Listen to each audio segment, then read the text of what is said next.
Great Thursday morning, everybody. Welcome back. It's your midday hang. It's Andy and Elsten here with you on San Diego's #1 sports station, 97.3 The Fan. We are gathered in our Odyssey studios. We have reached our place of work, ready to spin 4 hours of fun San Diego sports talk for you. Annie Heilbrunn is here. My name's Craig Elsten. Braden Suprenant is alongside. We're looking out the window at a sunny day here in San Diego and hoping for a pleasant program with you as well. Welcome in, Annie. Good morning. Good morning, Craig. Good morning, Braden. Good morning, everyone listening. Hope everyone's having a great Thursday. So far, so good. Yeah. So far, so good. Braden's here. What's going on, brother? Nothing much. Just doing my things. Woke up this morning. Felt good this morning.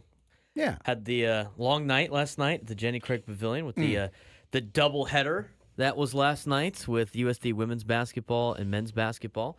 Women's team beat Biola, so congrats to them. They look pretty good in their first game. Again, in this day and age of college athletics, a lot of brand new faces on a lot of teams. Men's basketball, tough loss to Ryder last night. Made a lot of mistakes, went down to the wire, but overall, it's good to see college basketball back in full force in San Diego. All three of the men's teams in action last night. A couple of the women's teams in action, too. And college basketball is back in San Diego. It is. That's where we're going to start today's show. We got plenty of directions to go. A lot of baseball to come up, including at 11 a.m., our buddy Dylan, the lead writer at Letters to AJ, Substack that gained a ton of popularity, I think, over the course of the 2024 season. Last time we had him on was during the playoffs, so a chance to kind of get his postmortem and everything else.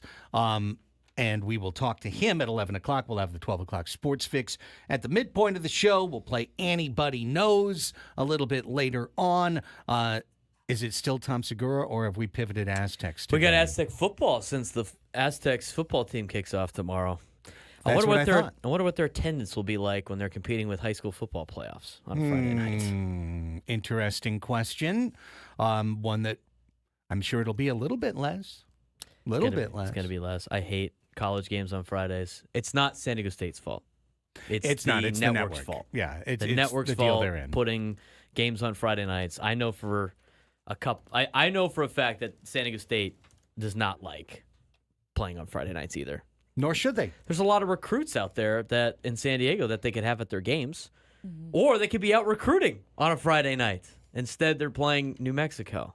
Yeah, terrible. Sick. What a sweet consolation prize that Playing is. New Mexico on a sandbox. Hopefully, they'll be able to run in the sand and dig in a little bit better. I will have on Friday night. Hopefully, I could if we win, we could play at Snapdragon. And I can give you the full report of what that field is like. Oh yeah, I would appreciate that, especially after another Aztecs game. Yes. Oh my gosh. That might be rough. Yeah, because each one feels like it's just like an irreversible event. Like, nope, that happened. These sand trenches are now established for the rest of the winter. We'll see what happens there. That's nice. Adam Klug, our boss, is in the chat saying that he feels so much more fresh and not tired waking up in the sunlight as opposed to waking up with a little bit of darkness. I feel a little refreshed. Give it about 2 weeks when my body adapts to the time change. Yeah, that's fine. I don't feel either way. You know what I like? I like it not being dark at 5 o'clock. That's what I like. And I don't get what I like. But that's fine. I'm used to it. Do you like... Oh, well. I'm used to not getting what I like. It's fine. I've lived my whole life in this. Nonetheless, I like it when it's 5 o'clock and it's not. Oh, my God. It's actually dark already. Is the day over? Would you rather be at dark at 8 in the morning? Mm-hmm. Yeah, you say that now. Absolutely. And then when they change it in about 5 years, Craig's like, you know what I like? I like when it's sunny at 8 in the morning. I don't like it when it's dark at 8 in the morning, and I got to go drop my wife's lunch off at her office when she forgets it. Don't bring me down that road. That side road. Don't bring me down that road. I continue to submit and will continue to submit that humanity does more between 4 and 6 p.m. than they do between 6 and 8 a.m., but that is my submission. Got to get your breakfast in. You got to get going for the gays. People do things at home. People do things at home. Some people travel between 6 and 8. I think a lot of people do a lot of things between 4 and 6. You can still do them. Craig doesn't like the nightlife, nightlife, baby. In the dark. I like the afternoon light. At night.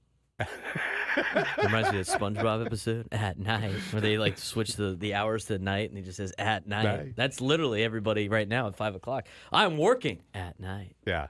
Elsten after dark. 5 o'clock now. I feel tired. You know, and I'm Yeah. like, it's like, okay. Time to unwind. Is it bedtime now? What are we doing? Okay.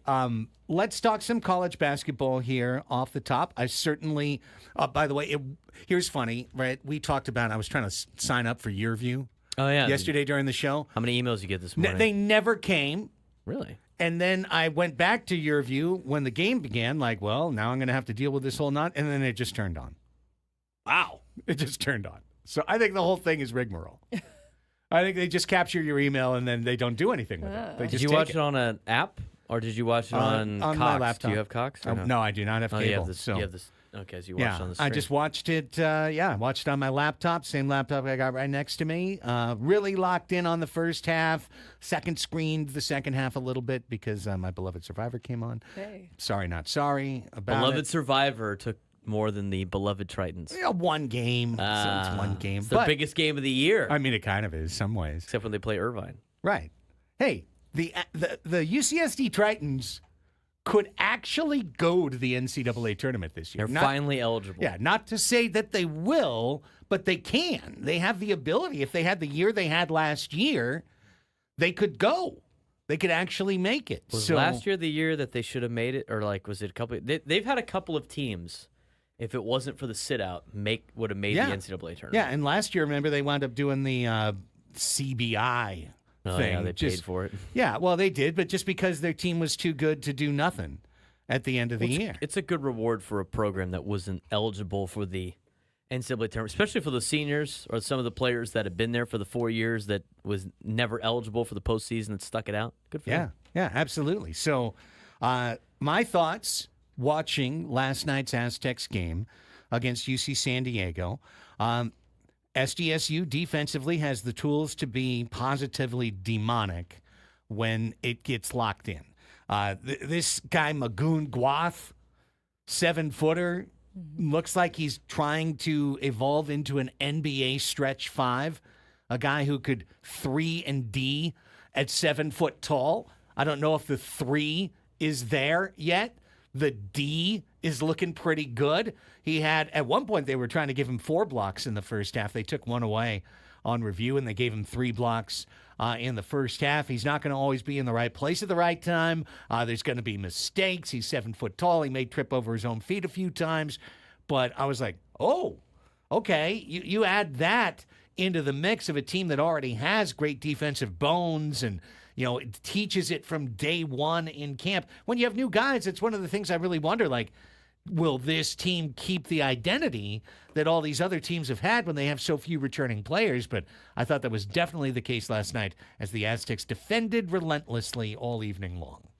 San Diego State being built on defense, and when you're a defensive team, I mean, I think a lot of that has to do with coaching, and I think just the way that Steve Fisher had coached for a long time into Brian Dutcher and that staff that they have, I think they're always going to have good defense. I think you could kind of fix and put yourself in a position to keep games tight and then hopefully let some athletes shine. That's always been the biggest problem for San Diego State. Haven't had that one big score, and when they do have that one big score, they end up making big runs in the NCAA tournament. Need to have a good backcourt, so hopefully they can put together a good backcourt for the Aztecs. But looking at the box score, I think a lot of fans are going to see the final score and be like, man, this game is too close against UCSD. UCSD is going to be one of the top teams of the Big West.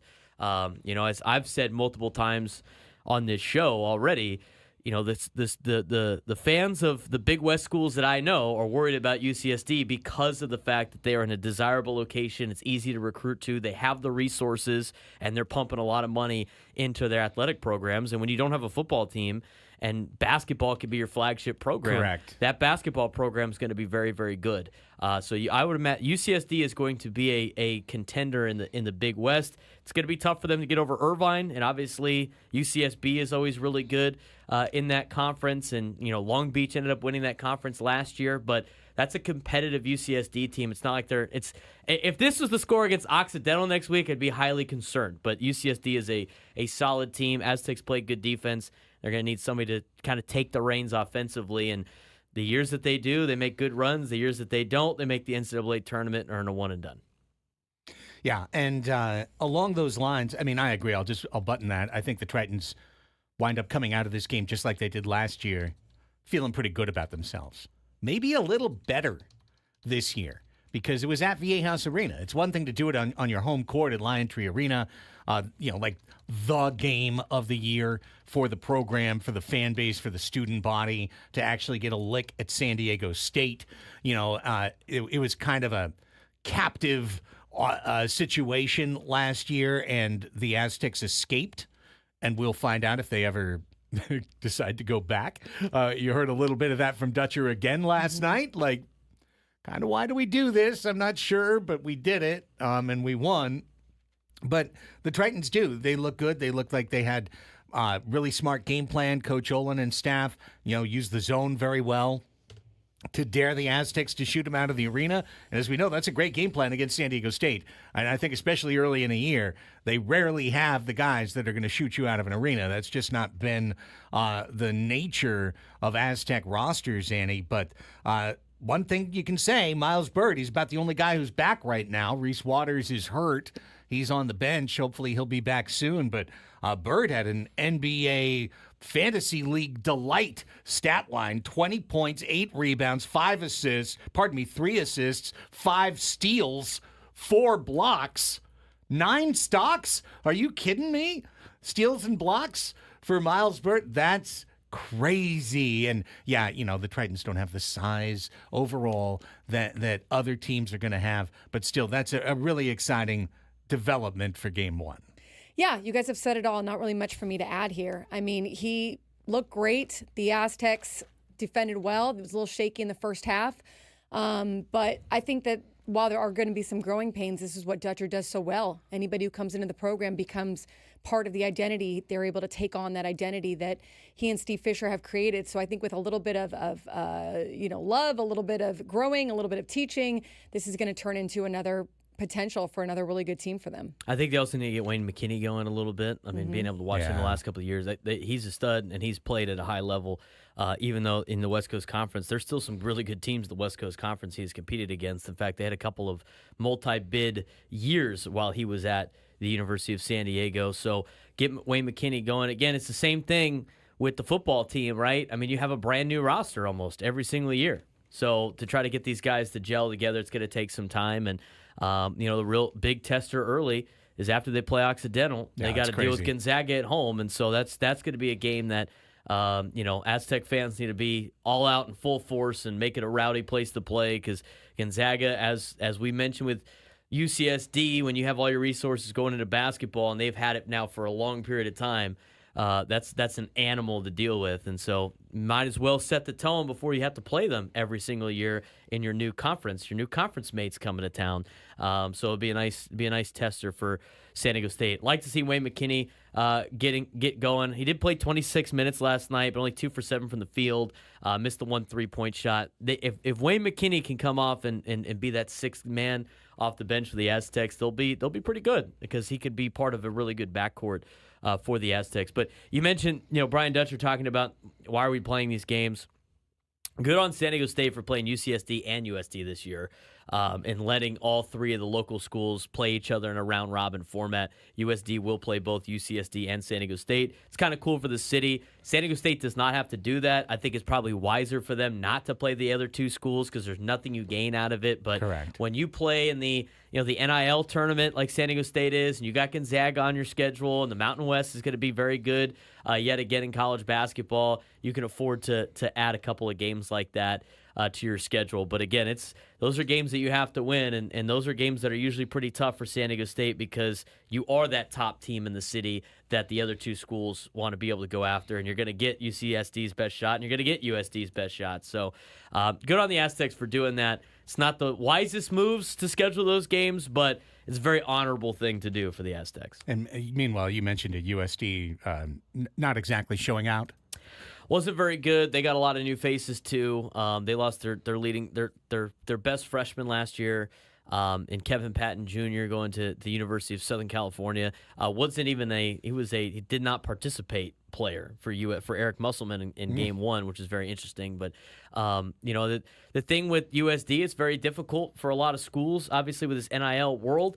They tried to go young and play a lot of freshmen last year, and then all of them ended up leaving to go to other schools, and now you got to start over again. But, Cluett, who played at San Marcos High School, who played at St. Catherine's, went on to go to Southeast Oklahoma, and now he's back in his grad year. He had a great night for USD, a lot of great opportunities for some of the players, and they're They're going to be a well-coached ball club. They just, they don't have some of the athletes that they have had in the past, and you're seeing that with the departures of Wayne McKinney and Deuce Turner and Kevin Patton Jr. So last night, tough loss to a Rider team that's not expected to be very good this year. Lost to them by 1, but a lot of mistakes that are easily fixable for USD. It's just, it's going to be another work in progress, I think, for Steve Lavin this year.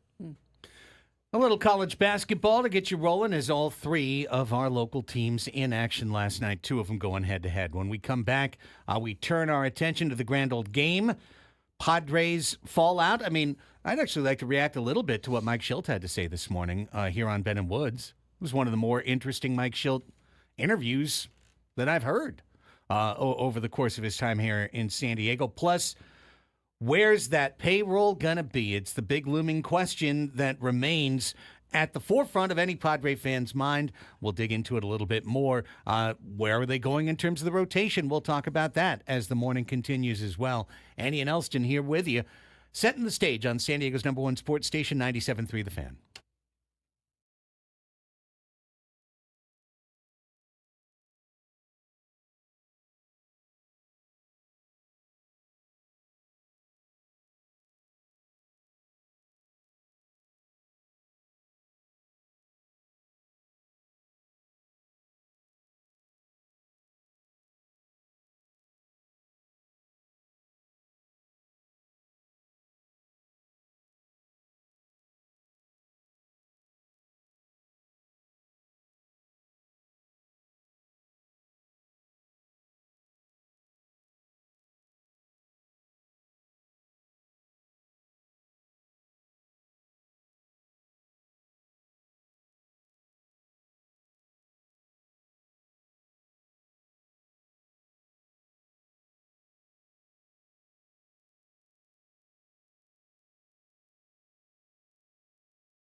1022 on the Fan. Welcome back to Annie and Elsten.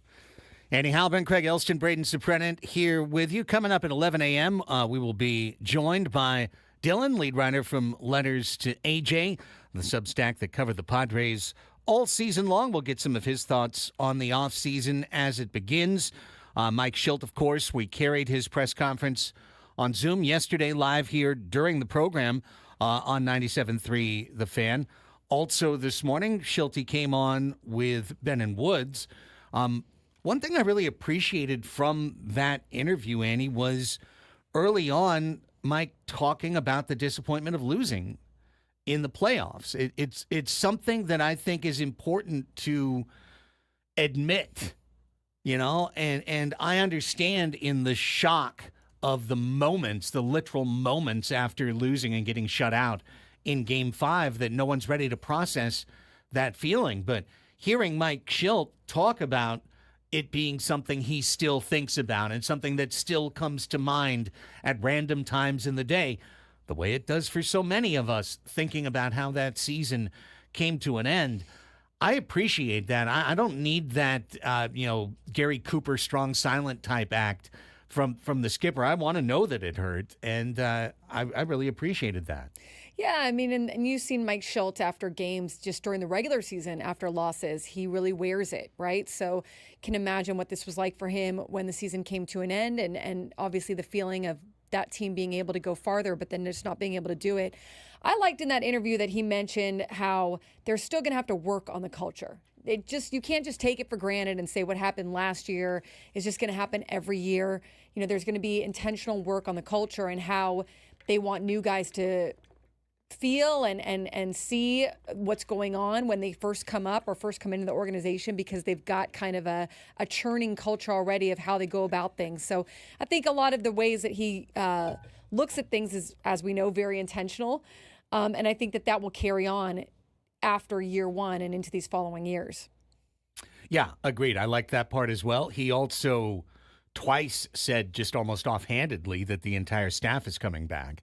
Mm-hmm. So at this point, I have stopped raising the red flag for Ruben Niebla, and I'm just waiting for the announcement. Yeah, I'm interested to see, AJ Preller using the word rewarding them. What does that mean? Is that multi-years? Is that for Ruben Niebla a significant raise? Is that what exactly does that mean? So I'm looking forward to seeing when that announcement comes through. Absolutely. You can go back and find that interview on the Odyssey app. You can find it as a podcast wherever you get your podcasts on the Ben and Woods feed. And, of course, you can find the entire Ben and Woods show from today, as well as, I'm guessing, clips from that interview on the 97.3 The Fan page. So go check it out if you want to go check it out. Meanwhile, also from yesterday's press conference, and we talked about it at the time, was the expected demurring and non-answering when it came to setting a number for the Padres' payroll. They were never going to tell us, like, it's going to be exactly 205. But even setting really a parameter, and instead it was a whole lot of, we're going to look at the market and see what's there, and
So that's something that I think will follow, obviously, throughout the season.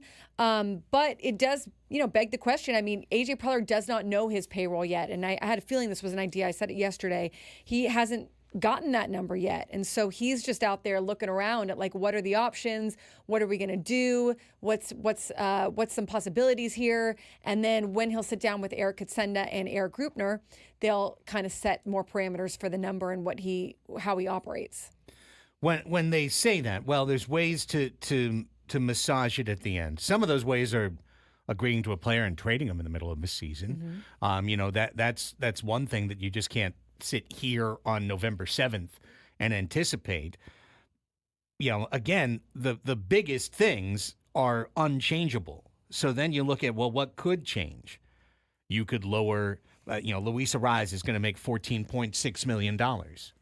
You could theoretically lower that, but that's, first off, convincing Luis Arraez that we can give you a 5-year, what does it look like to lower it? We'll give you a 5-year, $50 million contract, and it'll have an opt-out after year 3, and it'll have some front-loaded payroll, but the average annual value on that winds up being $10 million, and that drops his AAV for 2025 from his projected arbitration number of 14.6 down to 10. That's 4.6 that you've taken off. In exchange, though, you've locked yourself in to a player for 3 to 5 years, depending on his performance. So there's a trade-off, either way. He's one guy you could look at that way, but frankly, I don't think you can look at Dylan Cease or Michael King at in any way like that. They're expecting their next contract's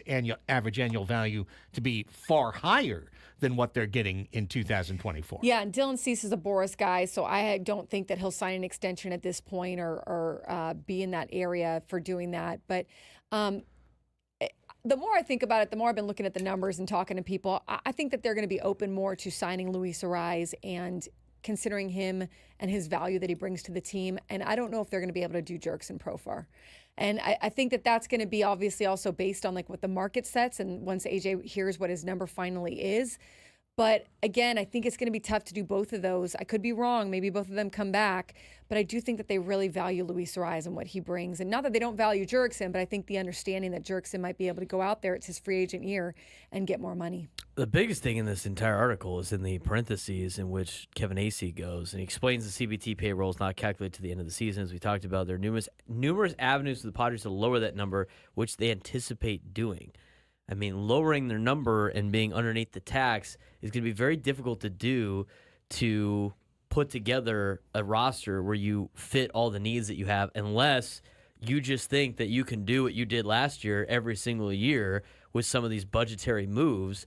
I just don't necessarily know if they could possibly pull that off. I mean, you obviously can't sign Profar, as Annie said, but are they hoping they can go find another Profar for $1 million and hope for the best? Because as great as last year was, for all of the last years that you had where a rookie dominates and you get more than $1 million worth out of Jurickson Profar, you have the Matt Carpenter and Robinson Cano and Nelson Cruz and all of these failed years of trying to do the exact same thing.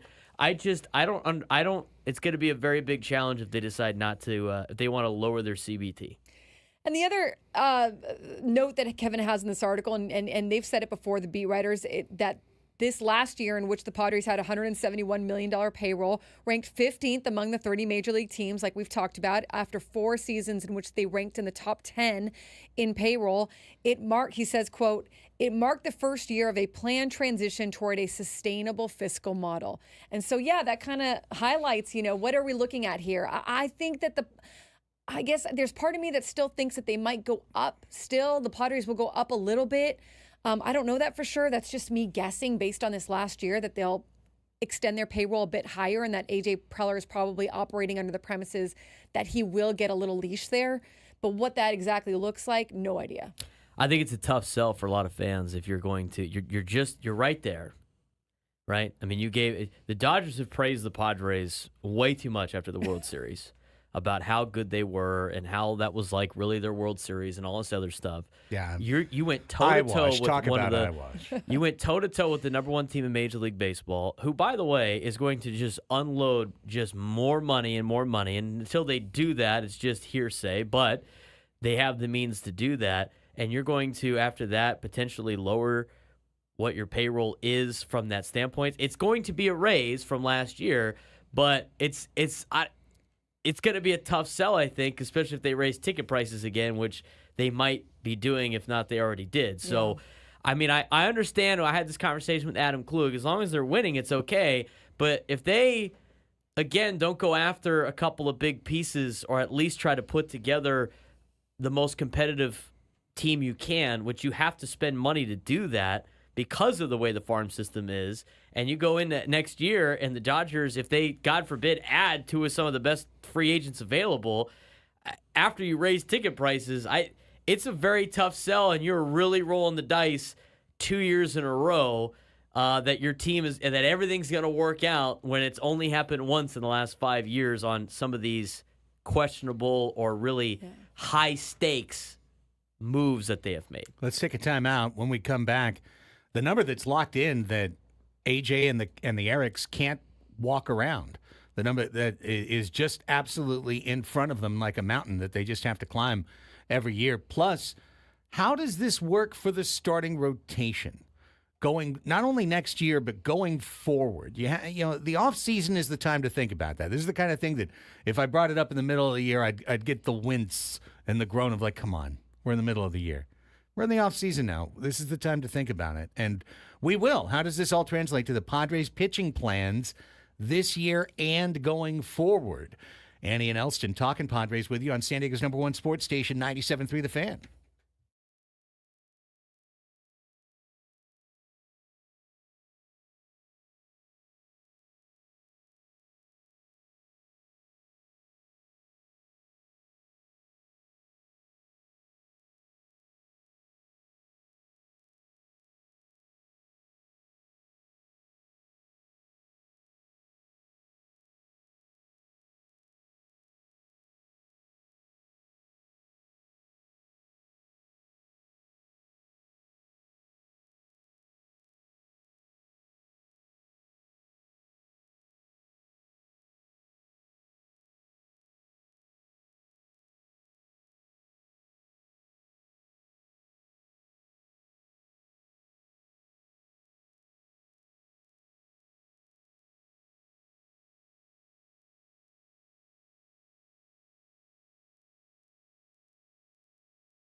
1040 on the Fan. Annie and Elsten here with you. We got Dylan from Letters to AJ coming up. More Padres talk at the top of the hour.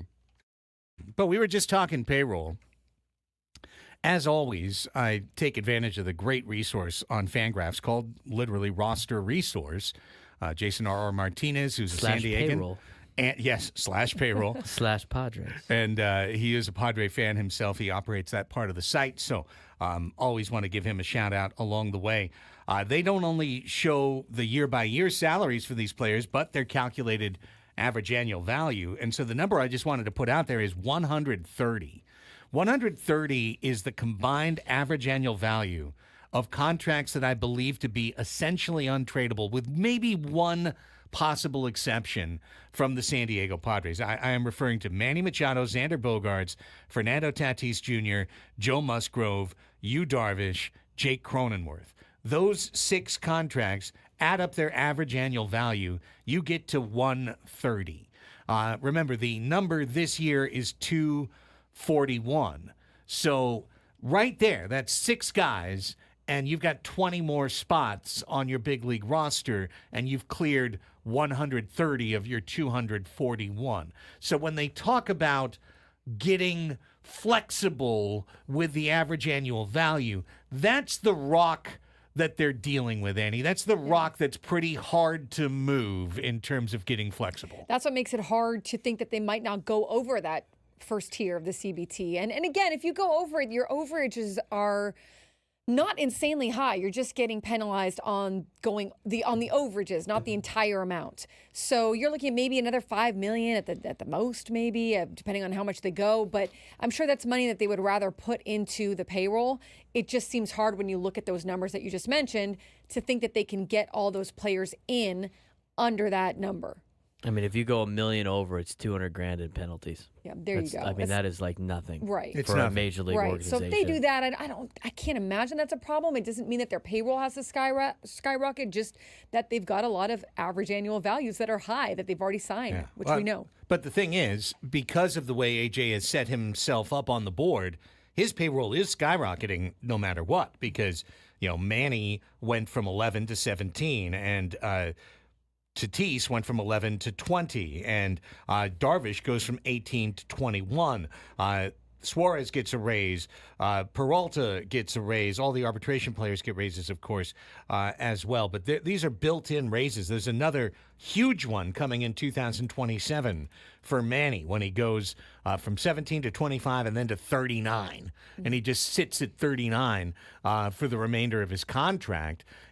Those moves, pardon me, are coming in 2029. Tatis's contract goes to 36, and it stays at 36.7, almost 37 million for the remainder of that contract. So those built-in raises make it much more difficult for Preller to have the flexibility that other franchises have, where they know, okay, this contract's dying off, this contract's expiring, here's where we're going to make our next move, our next big ad. We can build it in with a pre-built raise so that this guy's big contract kicks in when the other one drops off.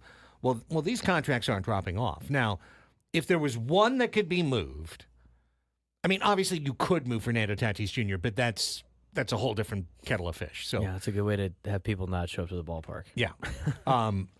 So I say he's unmovable because you can't move him because he's too good. Does he still have a no trade? He doesn't forfeit that with the. I'm pretty sure he does. I don't know. I think he does. I think he's got a full no trade. Most of them do. Yeah, that's the funny part too. Is that a lot of them put and a they will no trade clause. They can void it. I mean, They would but void it if they got sent to a team that's going to be very competitive and they're taken care of. You and still it's a city have they like to live in. right. You still have to broach that bridge. We've seen players do that in the past. Yeah.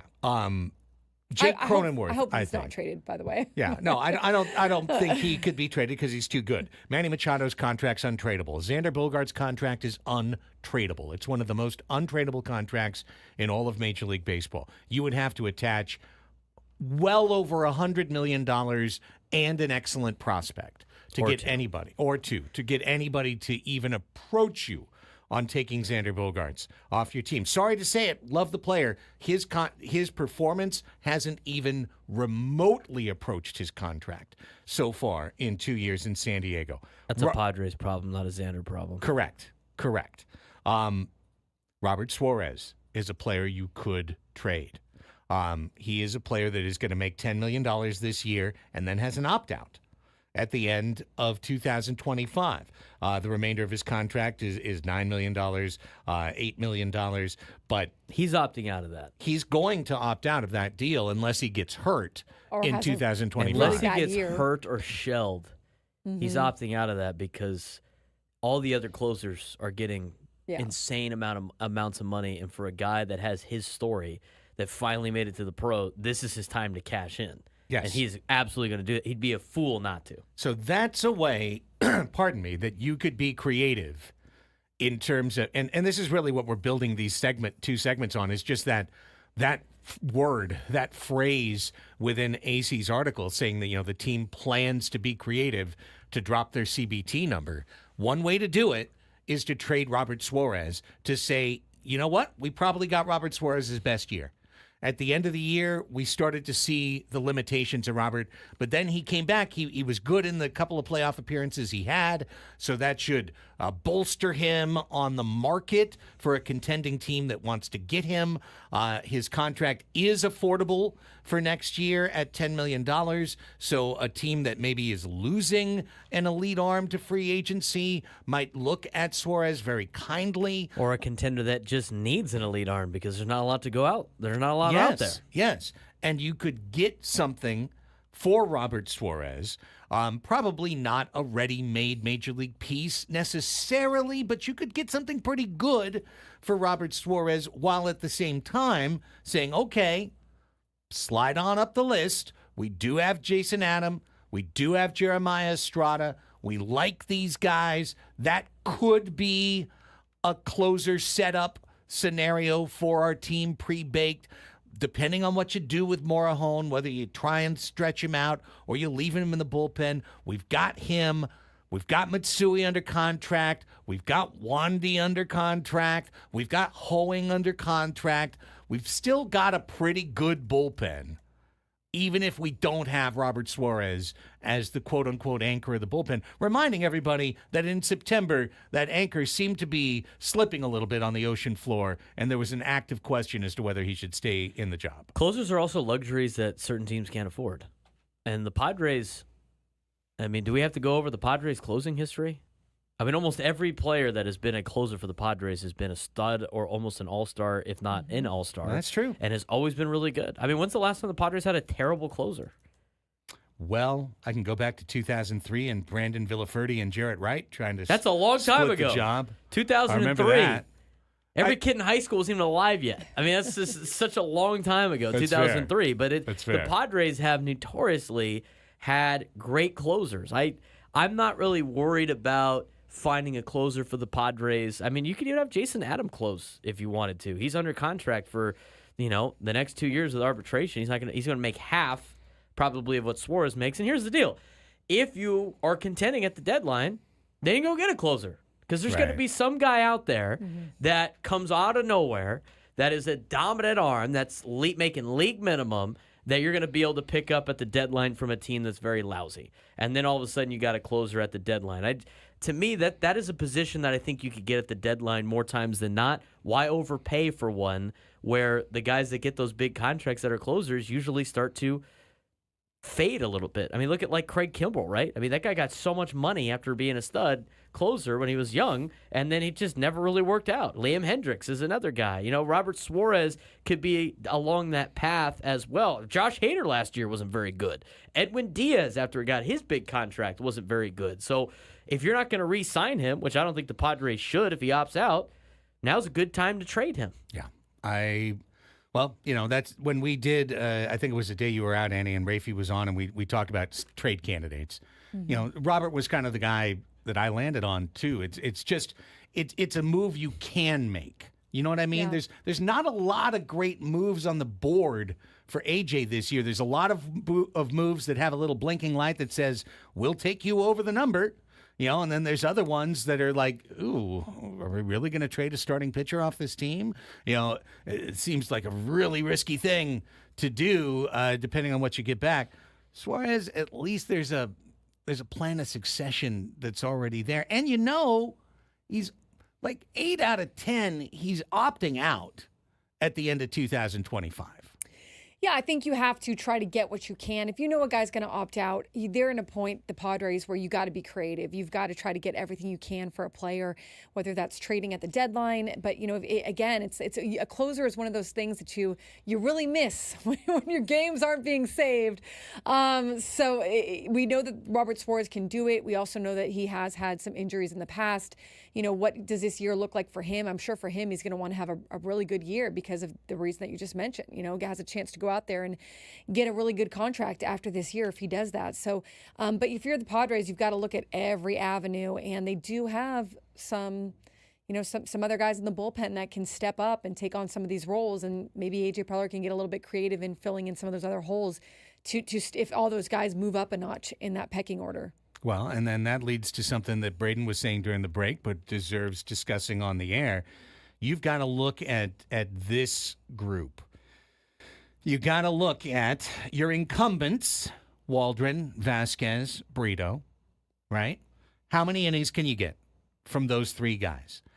Can you get 2 rotation spots out of those 3 guys? Could Waldron go the distance next year and give you 150? Could Vasquez and Brito combine to give you 150, 170 innings next year? That's question one. Then you go down to this subgroup, right? You look at Morejon.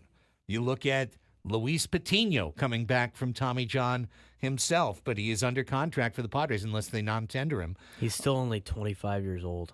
He is. I feel like Luis Patino would be 28 by now. He's not. He's 25. Yeah. They pulled him up when he was 20 years old. What about Brian Hoeing? Can Brian Hoeing stretch out? He was a starter in the minor leagues.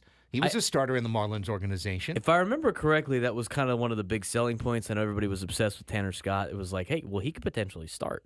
And everyone was like, oh, okay, cool. But we got Tanner Scott. This is great. Maybe that's another secret Preller move that works out for the Padres. But you need like 2 or 3 of that group that you mentioned to go out there and be they don't have to be an ace, but they have to be a solid major league starter, and it really saves your ass with this payroll. It does, and it then leads to to finish the flexibility argument. If you could promote one of those guys, if a Morejon or a Hoeing could step a la King into a 140-plus inning role, take a rotation spot. You got Waldron, you've got the Vasquez-Brito combination.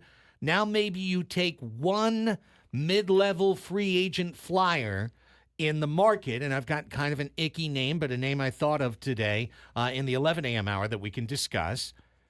You're almost to the point that you could make a move where you could flip a guy like a Dylan Cease, who would have a big value still for his final year of pitching on the market next year, and maybe get something ready back in a deal like that helps either replenish your top-level farm or gives you a piece for 2025. It's risky as heck, but that's what, if we're really talking about creativity, that's probably the triple Lindy of creativity there in terms of how they could go. Yeah, and you just got to hope that everything works out again. Everything kind of worked out, like we've mentioned, for A.J. Preller last year, and you've got to hope everything works out again.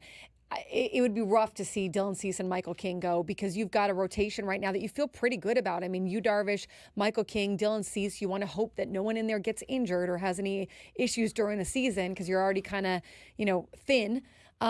So then if you can fill out that back end of the rotation with at least hoping that one of those guys can hit, pitch well, right? For Brito, Vasquez, or Waldron, or someone else that they've got an eye on that maybe is a little bit of like, okay, let's see how this guy does. You kind of patch that together. I still think you probably want at least one more guy to help with some depth, or kind of fill out, especially if they want to go to a 6-man and kind of help with injuries there as well. But you could do that with Dylan Cease.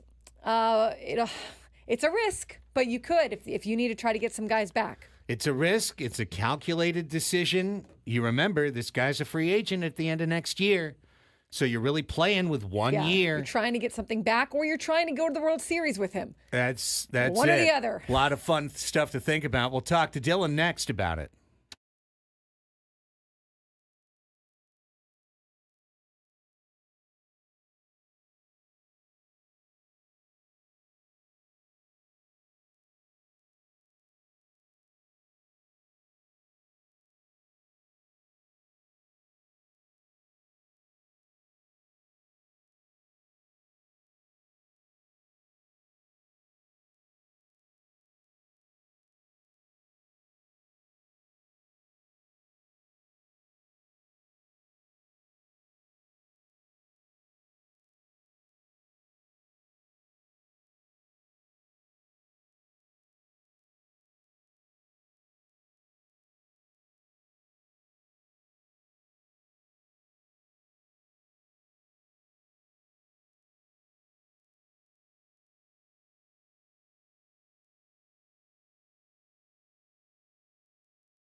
11 o'clock. Welcome back, everybody. Hour number 2 of Annie and Elsten here with you on San Diego's #1 sports station, 97.3 The Fan. Annie Halbron, Craig Elsten, Braden Soprenic coming your way on 97.3 FM radio, streaming worldwide on the Odyssey app, AUDACY. Free to download, free to use.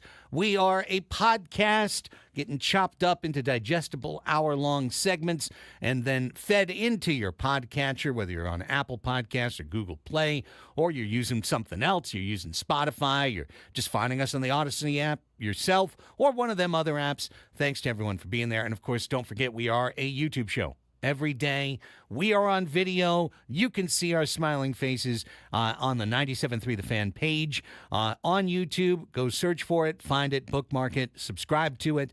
And if you're in the chat today, thank you for being there. Don't forget to smash that like button on your way in or certainly on your way out as well. We are happy to welcome back. Did I say we are welcome to happy back? I think I did. Hey. Sometimes it's live radio. We are happy to welcome back on the 97.3 The Fan hotline our friend Dylan, who writes all about the Padres on the Letters to AJ Substack. He has been a regular guest in our 11 a.m. hour during the course of the 2024 season, and now he joins us for a postseason get-together. Dylan, welcome back to the show. How have you been? Good morning. Been good. How y'all been? Getting through it. Getting through it, man. There were a couple of weeks that it was pretty tough to watch baseball. Now the season's over. I think it's a lot easier to be clinical. Last thing you wrote last week, basically getting down to the idea of putting a stamp on the season, and looking at the duality of it, that a season can both be a wonderful success and also a devastating failure, and those two things can live in the same sentence. Yeah, I think they absolutely can. You think about the growth that we saw this year. I think that was what stood out the most over the course of the whole season. In a lot of ways, last season, 2023, was a season of the highest expectation and maybe the nadir of the outcome relative to the expectations in the franchise's history. Compared to that, this season was just tremendous growth. That's undeniable. It's also undeniable that it ended very painfully, and there is a lens through which a lot of people view baseball, which is playoff essentialism. All that matters is who hoists the trophy at the end of the season. And that's a legitimate framework in some ways.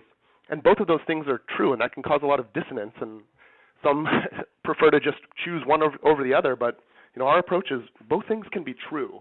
This was a huge season for growth, for cultural growth. It was a huge season for growth of the talent of the team with Jackson Merrill's development. It also ended very painfully, and the ultimate goal was not met. All of those things can be true at the same time. Dylan, what do you see as the biggest need for the Padres to address this offseason in terms of either bringing someone back or filling out a certain position? Well, I've thought about this a lot, and this is a little orthogonal to the options that you gave me just there, but I actually think the biggest imperative this offseason is to take a look at the playoffs, take a look at the team that ended the Padres playoff run, and do some reverse engineering. There's a quote that came from one of their bench players, Joe Kelly, player that tends to run his mouth but also tends to speak pretty honestly at times. After the World Series is over, he said, "We're the Dodgers. We know every little detail." And it's true, that team has the largest analytics team in baseball, but it's probably not the case that just being the largest means you're the best. The Padres are full of very bright staffers.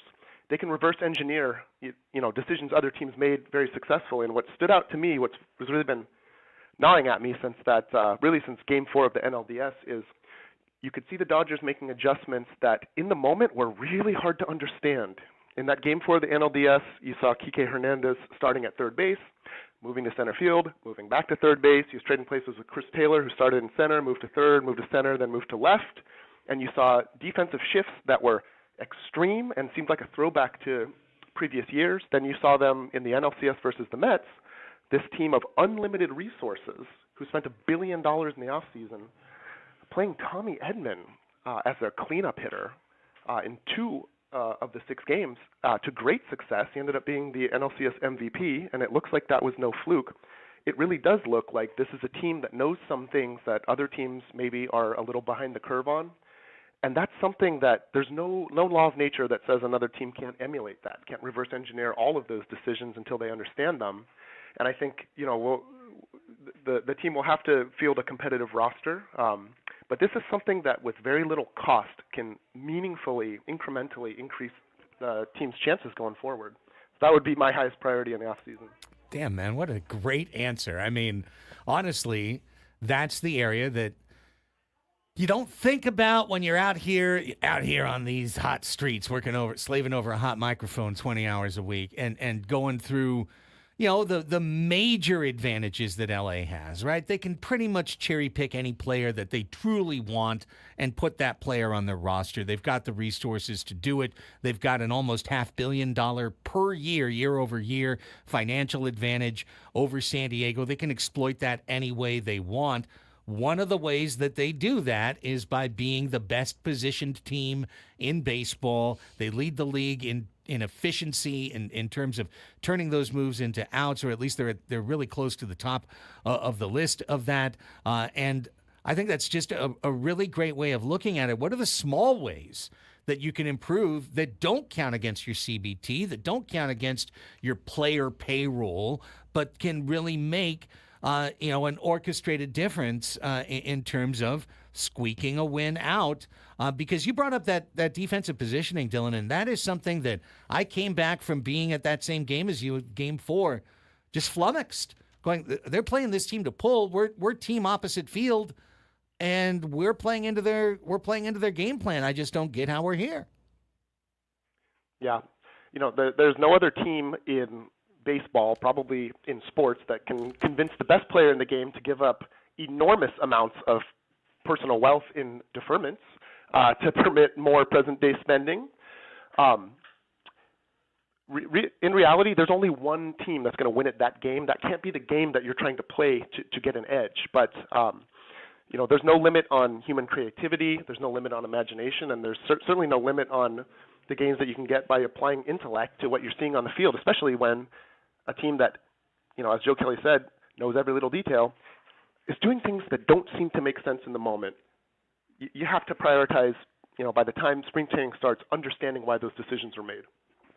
How would you prioritize starting pitching? How would you look at that rotation and fill it out? Would you trade anyone? Would you think that the guys that they used this last year would be able to fill out the other 2 spots? How would you look at that?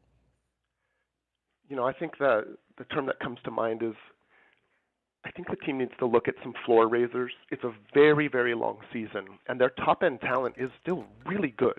Cease didn't have the best playoffs. There's reasons for that. He is a very good pitcher, and Michael King looks like an ace. You have your 1-2 punch. That can win you a short series. It's not going to be easy if that's all you got, but it's in some ways a steeper climb to get through 162 games. And in reality, the resources are limited. They don't have the ability to spend, massive amounts this off season. Martin Perez was a fabulous addition because he gives you a chance to win. He's not the most dominant in the league, but he posts every day, and you got to have guys like that to get through 162 games to even get to the games that ultimately matter the most. I would think that the top of the rotation is kind of set. I would think about trying to raise the floor on what could happen during the regular season to maximize the chance that we're in the postseason again in a year. We're talking to Dylan. He is one of the writers at Letters to AJ. You can check out the Substack. Say it again. You say it so much better than I do, Dylan, in terms of how to get there. Letters to AJ at Substack.com. Letters to the number 2 AJ at Substack.com. We're also on Twitter or X, whatever it's called these days. I appreciate that. The guy that's the most vexing, and it's the one that we've talked about the most, and I think we're going to talk about the most this winter, is the one that I'd like to broach as maybe our final topic of conversation here, which is Jurickson Profar. He is so hard to value. His last season in baseball will be valued by everybody. And we're already seeing it. We're seeing other teams, Philadelphia, Kansas City, say, we need a player like Jurickson Profar. We need that on-base percentage. We need that bite. We need that in our lineup. at $1 million, which moved up to $2.5 by hitting all of his contract guidelines. Profar was arguably the best value, in terms of a free agent signing. I don't know if you can even argue it. I think it was the best free agent signing in Major League Baseball. I guess you could say maybe Shohei delivered $300 million of value for $70 million. I don't know. But nonetheless, how the heck do you value that for the next 3 years? He feels like such a great fit here, but at $15 million, market rate, is it worth it to have Jurickson on the team? He's going to be one of the hardest players to value in recent memory, perhaps in our lifetimes, because there does seem to be likely some volatility in terms of the on-field production. The Padres are the best situated team in the league to properly value him because they've had exposure to who he is in the clubhouse, and it's undeniable that he has an impact on the culture of the team. And I think this is very, very hard to quantify, but a team's culture that sets the basic assumptions for the team, that tells people how to comport themselves, what to pay attention to, how to react emotionally to what's going on around them, and what actions to take in various kinds of situations. Culture is what sets in some ways, the autonomous decisions of all of the players. And undeniably, Profar is a tentpole in that cultural strategy, and that was the transformation that you saw last year. That's very hard to quantify. That's also something that other teams are probably not situated to value. That's where I would start thinking about Profar and re-signing him and putting a number on it. You're not looking for the market clearing price in terms of production. You're looking for the price that appropriately captures the value that he brings, both on the field, but also in terms of the team's culture. And it's a 162-game slog. I think Mike Schilt talked about this in his presser with his contract extension, that burnout is a real thing in baseball too. We don't think about that, but it's a grueling slog, and culture is really something that props up that attitude that you show up and you play every day, and there's definitely value there, even if you can't spreadsheet it. And that's something that is going to be more valuable to the Padres than any other team in the league. So to answer your question, it's going to be extremely hard, but they should think about the fact that they're not just paying for the on-field production, but they're certainly paying for a culture setter, something that was a meaningful part of their 2024 success. Letters to AJ at Substack.com. Some of the smartest thinking and writing about the San Diego Padres that you'll find out there. And absolutely, I'm taking away from this interview, you going straight into left field. And he's like, well, what player should we get? And you're like, here's what we should do. Analytics department, figure out how the Dodgers can afford to start making all these changes in the middle of a playoff, and we look at those changes as things that you could just not possibly do. Can't imagine moving Manny out of the cleanup spot and putting whoever, our Tommy Edman in that spot. Jackson, how about that, right? But the Dodgers make those moves. Why do they make those moves? Some reverse engineering. Great stuff, brother. We'll talk to you again as the winter goes on. Appreciate your time here again this morning. Thank you both. Have a good one. Thank you. Dylan, letters to AJ. Great stuff. Good stuff. There it is. There's the hang up. That sounded like an old-fashioned carriage return right there. I think he called us from the office. And From the connected phone, the landline. yeah, the one that's actually got a cord attached to it and a thing that you put it into. That sounded like a real carriage return. That was anachronistic but joyful. When we come back after this quick timeout, hope you enjoyed that Padres conversation. The Padres talk continues. Will Ha-Sung Kim be the first to depart the good ship Padre this fall and winter? And could he be replaced by somebody just 2 letters apart? Just 2 letters away. Can we go from a ha to a hi? We could.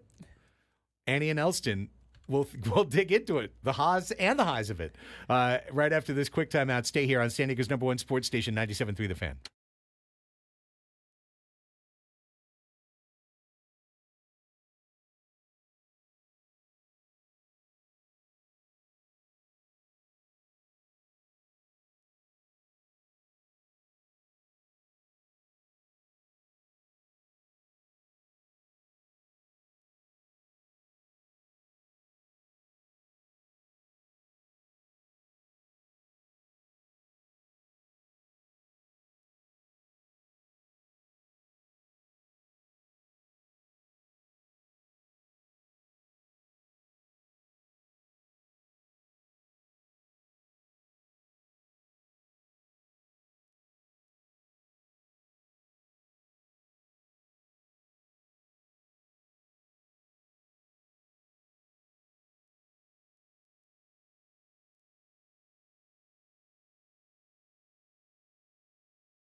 Baseball coverage on 97.3 The Fan is presented by T-Mobile. Head to T-Mobile.com. You can get a great deal on an iPhone 16 Pro. Still waiting to update. Still on that 14 life right now. Haven't pulled that trigger. Haven't done it. You got to pick a day to do it. You know it's going to take, it's going to take a minute. Maybe that'll be Monday. We're off Monday. Maybe Monday I'll roll in and I don't even really have to. So, you know what I mean? It's like, do I really have to? Do I want to? What phone do you have? I got the 14. I have a 13. I have zero interest in upgrading until Apple makes me by downloading too much software that's just going to destroy my phone. Yeah, exactly. Right. And then it's like, time to pay us more money. But until that point, I just keep the same phone. I understand. I get it. I mean, so it had usually past iPhones, like by the second year, the battery started to degrade to the point where like it wouldn't hold the charge the whole day. And that was, I always felt it was their built-in, better go get a new one mechanism. Forcing you. And maybe to their detriment. So far, that really hasn't happened to me for the 14 battery. Usually that'll hold the whole day. Really heavy use thing, like you go to Disneyland or something, you might need to bring that charger with you. But otherwise, it's been okay. Well, which one are they on now? 16. 16. They're on 16. And I've been in every other. So, I had the 4, the 6, the 8, the 10, the 12, the 14. Man, so, you upgrade a lot. I know. Well, just every other. I do it like every 5 years. I'm the same as Braden when I have to. When I absolutely have to, when I'm out of storage because they downloaded so much software updates on my phone, and when like like you said, the battery, when it just becomes like a pain in the ass. When it's now inconvenient for me, that's when I go, okay, all right, time for the new phone. What's the new one? All right, this is the new one. All right, cool, thanks. Am I due for an upgrade? Sir, you've been due for an upgrade for 4 years. Oh, yeah, then sure, let's do it. It was a little different for me too, like, 2 years ago working for the Sockers, where I was in charge of a lot of social media stuff, and that meant shooting video, it meant editing stuff, posting, photography, all of that, made me feel like I really wanted a better phone, a better zoom, a better camera, etc. Now I could potentially not do as much of that because, in here we don't take too many pictures. For the show, we really don't take any pictures for the show. I took a beautiful picture at the Gulls game the other night. That was still on the 14. So, I don't know. We'll figure that all out. Mike in the chat, have you guys talked about the Wave continuing to cancel their games at Snapdragon, relocating them to another arena or stadium? Mike, the Wave season is over. Yeah, Mike. Where you been, buddy? It ended on November 3rd. It's done. What do you mean continuing? The next game they'll play will be in March. So there's been no announcement of continuing to relocate games. And they did it one time. I'm quite sure they still believe Snapdragon Stadium will have grass in March of 2025, and that it'll be better than the grass that they had at the beginning of November in 2024. So yeah, they got Monster Jam coming. They pay for the new grass. Snow Jam. Oh, Monster Jam. Yeah. So yeah, Mike, we talked about that actually at some length on Monday's show, and a little bit more on Tuesday's show if you want to go back and check that out. But yeah, disgraceful. From the Oakview Group standpoint, can't have a sandbox out there, and quite frankly, it's going to be the number one thing I'm looking at on Friday's game for the Aztecs is how bad is that field? Because when I hear their safeties and their linemen talking about we've got an advantage because the field's so bad that we know which spots on the field we need to step with our left foot instead of our right to avoid slipping in the sand, and you won't know that the way we know that. I feel like we've gone pretty far down the bad field road when that's happened. I respect the competitive advantage outlook, though. Well, yes. Remember that Wherever guy? you can get it. Remember that guy that was like tweeting at us about the Soldier Field and everything? Yeah. I looked into it. They had a huge article on it a couple years ago about how they changed the grass. They have the same grass as Snapdragon, and they do the same thing Snapdragon does. So I don't know what extra points that the Soldier Field people could give Snapdragon aside from, I don't know, when they have multiple sports going at the same time, one of their teams goes to a different location during the season. That could help. That could be one of the problems. No worries. Okay, back to baseball. thanks to Dylan again from Letters to AJ. Check out, if you haven't, letters, the number 2, AJ at Substack.com. This morning, the latest, one of the latest missives from the conclusion of the GM meetings was the level of interest that is being levied toward one Ha-Sung Kim. I think, honestly... Ha-Sung Kim or Hai-Sung Kim? Oh, or starting with Ha-Sung Kim. Okay. We're going to get to So Ha-Sung. confusing. We're going to get to Ha-Sung Kim. I want Hai-Sung Kim to sign wherever Ha-Sung Kim signs. So Same. bad. I want that to happen so bad. So that they can't have the HS Kim. It'll be, one has to be H. So that their broadcasters have to deal Low with it. dot and their Y, media has to then deal with it. Their media. What about the national media and highlights? Yeah. They're going to screw that up all the time. I can't wait. I can't wait for the And they're both infielders. the Senate. They're both shortstops. The Yeah, Ha-Sun, Hai-Sun double play What if- combo would be great. Ha-Sung is playing second and Hai-Sung is playing short. If I was them, I'd Kim switch to every Kim. time. Yeah. It's Just just a two Kim. Yeah, Piss yeah. off broadcasters. It's Kim, Kim, Kim. Kim, Kim. Well, Ha-Sung Kim, former San Diego Padre, who the Padres signed at age 25 to a 4-year, $28 million escalating deal that had a club option, took a risk to bring him out of the KBO, helped develop him through a first year where he was a little sketch, into second and third years where he was quite good, and then a fourth year where he was good enough to unseat Xander Bogaerts as starting shortstop, if only to put together a slightly subpar year that then ended with injury. Well, none of that is holding back the market from being interested in Ha-Sung Kim. And I think this is just as simple as the Giants need a shortstop. The Giants have an inexperienced man in charge in Buster Posey. Posey's already telegraphed that they want the shortstop. Jung-Hoo Lee is already there, and they've already got the bid out. They've already got a deal out to Ha-Sung Kim. It's just a matter of whether he takes it or not. Yeah, this is getting kind of national buzz right now from the GM meetings of looking at Ha-Sung Kim and saying, hey, he could be one of the first guys to get off the market. There's definitely interest in him. I think the Giants makes so much sense for the reasons you just mentioned. He's got his brother-in-law there. He's got Bob Melvin there. They have a need for him. Stays on the West Coast, stays in the division.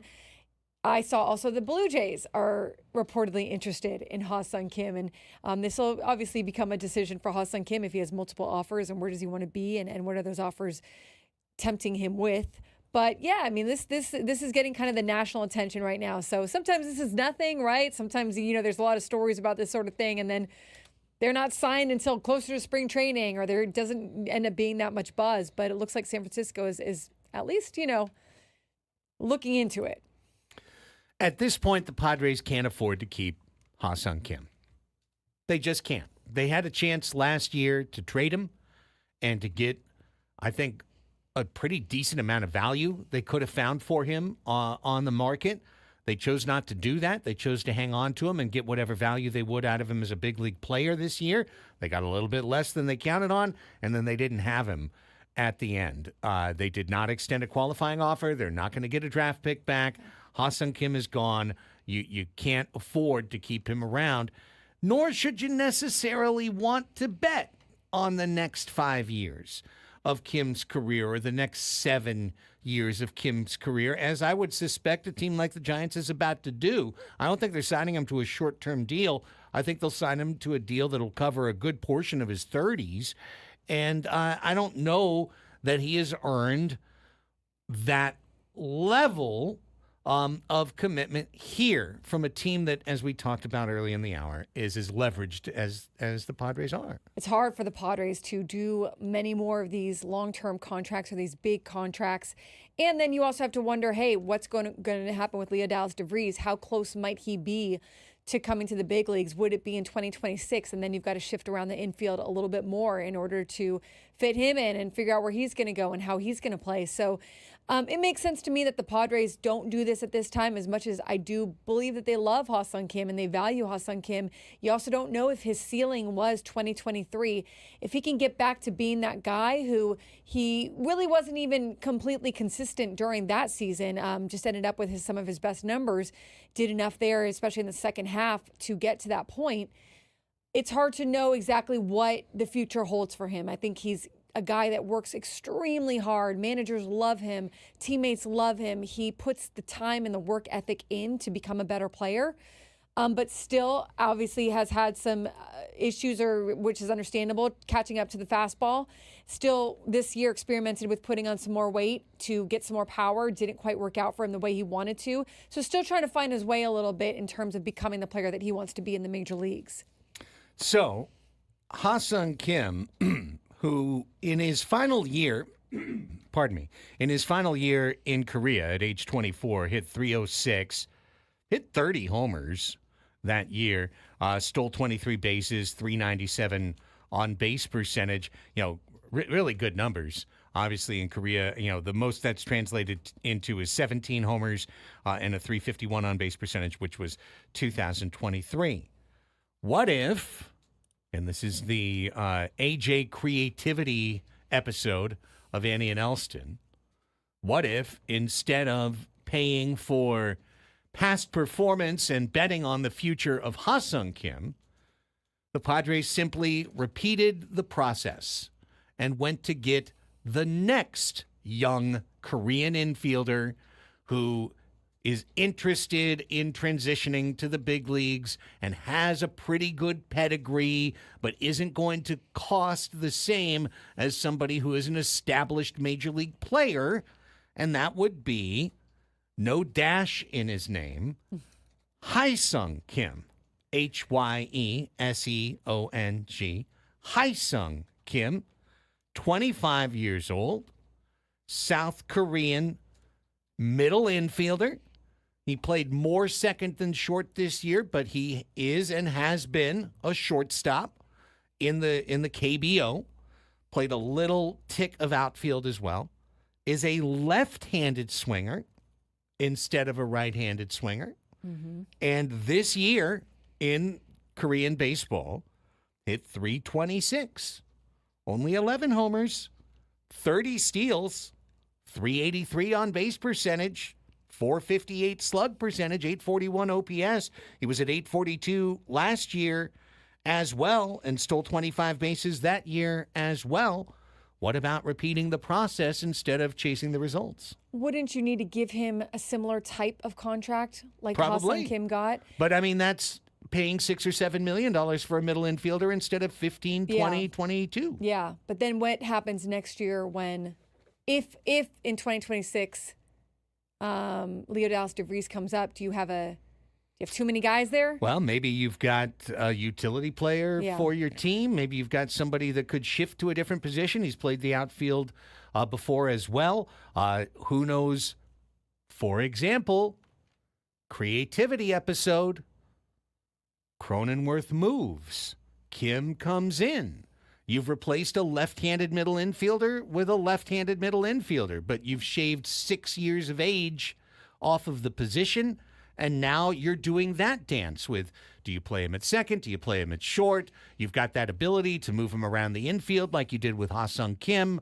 That could be a path that the Padres take. It could definitely be a path. I mean, I see even Brandon in the chat, I think DeVries is closer to 2027, and that could be true. I mean, I talk here like, well, Salas and DeVries in 2026, but you're betting on everything going well and perfectly for them as well, which isn't always the case.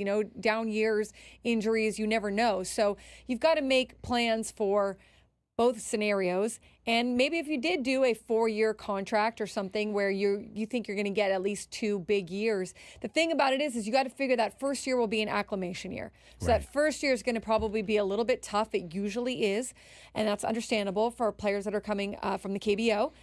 So next year might be a tougher year for Hye-Sung Kim, and that's just based on history. We don't know. He could come in and be the best hitter ever. I mean, Lee wasn't setting the world on fire before he got hurt. Certainly wasn't. Exactly. So you got that adjustment year, but if you're able to sign him to, like you said, 5, 6, 7 million, I would say more 5, 6 million is probably what you want to be in, because it wasn't just with Ha-Sung, it was he had. There were a lot of additions to his contract. He had many flights that were allowed between him and his family, between Korea. Like, I'm talking, this isn't like huge money, but there were certain things, concessions that they had to do in order to sign him. So you got to be willing to go that extra route. And I'm not saying it's not possible, but yeah, you got to kind of commit to that and say, all right, we're gonna kind of work. We did it before with Ha-Sung Kim. We're gonna see if we can do it again, even if there are some growing pains in the beginning.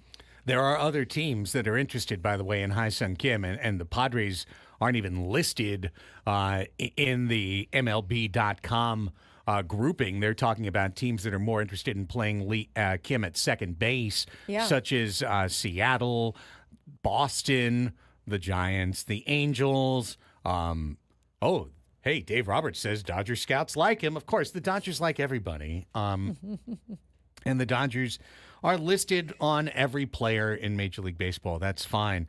But what I'm just saying to kind of, because we got to go to break, to button this, is the Padres put a lot of work into the Pacific Rim. They've done a lot of investing of infrastructure into Japan and Korea.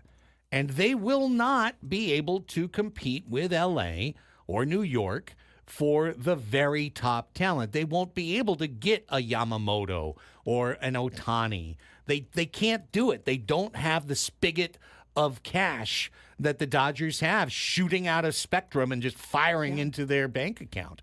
They don't have it. But that doesn't mean they can't extract meaningful value. And while you don't want to consistently work off of the B menu, and we still hope that Yuki Matsui has an upside that we haven't realized yet here in baseball. Kim was a great example of not taking the direct path, not going for a guy that every team in baseball was slobbering over, and making that commitment, taking the risk, and getting a ton of value from an infielder in his mid-20s, mid to late 20s, capturing his athletic peak at a reduced cost compared to other players in big league baseball. And we know that they're not afraid to do that. AJ Preller and his team are not afraid to sign and make those contracts. And like you said, they put the work in to find these players. So it's possible. Yeah. Something to think about. When we come back, another thing to think about. We just talked about it in the creativity episode, the midway defined creativity episode. You might need to take a mid-tier flyer on what Dylan called earlier this hour a floor raiser in the rotation. I thought of one this morning that makes me feel a little icky, but then again, could be a really good move. Let's talk about it when we come back. Annie and Elsten, San Diego's #1 sports station, 97.3 The Fan.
The Odyssey app lets you jump back to the moments you missed on 97.3 The Fan. So while you're listening to the station, you can see what you missed and click to listen on demand. If you missed a guest or a feature or a wild segment from earlier in the day, we've got you covered. Download the free Odyssey app, search 97.3 The Fan, tap earlier today, and get started. Annie and Elsten here with you. Craig, Annie, Braden, all together. 12 o'clock Sports Fix coming up with all your Thursday news that you can use at the top of the hour. It's been the creativity episode, trying to figure out some creative ways for the Padres to upgrade their roster while maintaining their flexibility. You might need to make a trade or two along the way. There's a couple of places that you could look at. And some of them are scary, you know. I mean, the idea, for example, of trading a Dylan Cease would be very scary. Yeah. As long as he's healthy, Dylan Cease is 32 starts, 180 innings, 200-something strikeouts, you know, an ERA somewhere in the threes in all likelihood. He's not the most consistent pitcher in history, but he's a player for volume that you can count on.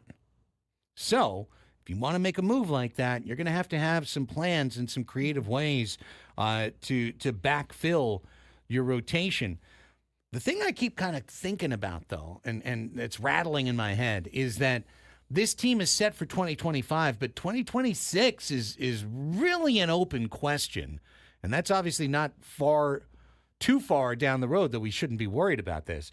Under contract for 2026 for the Padres as starters, it's Joe Musgrove coming off Tommy John, and it's Yu Darvish for his age 39 season. Yikes. Michael King and Dylan Cease are free agents for 2026. You'd expect both of them to get big money contracts as long as they stay healthy. Pretty hard to keep those guys. Probably qualifying offer guys. You know, and if you might be able to find an extension for one. There's no way you find an extension for both. And it would cost a lot of money for either one. Then you look at the guys you got under control in the system. You got Matt Waldron.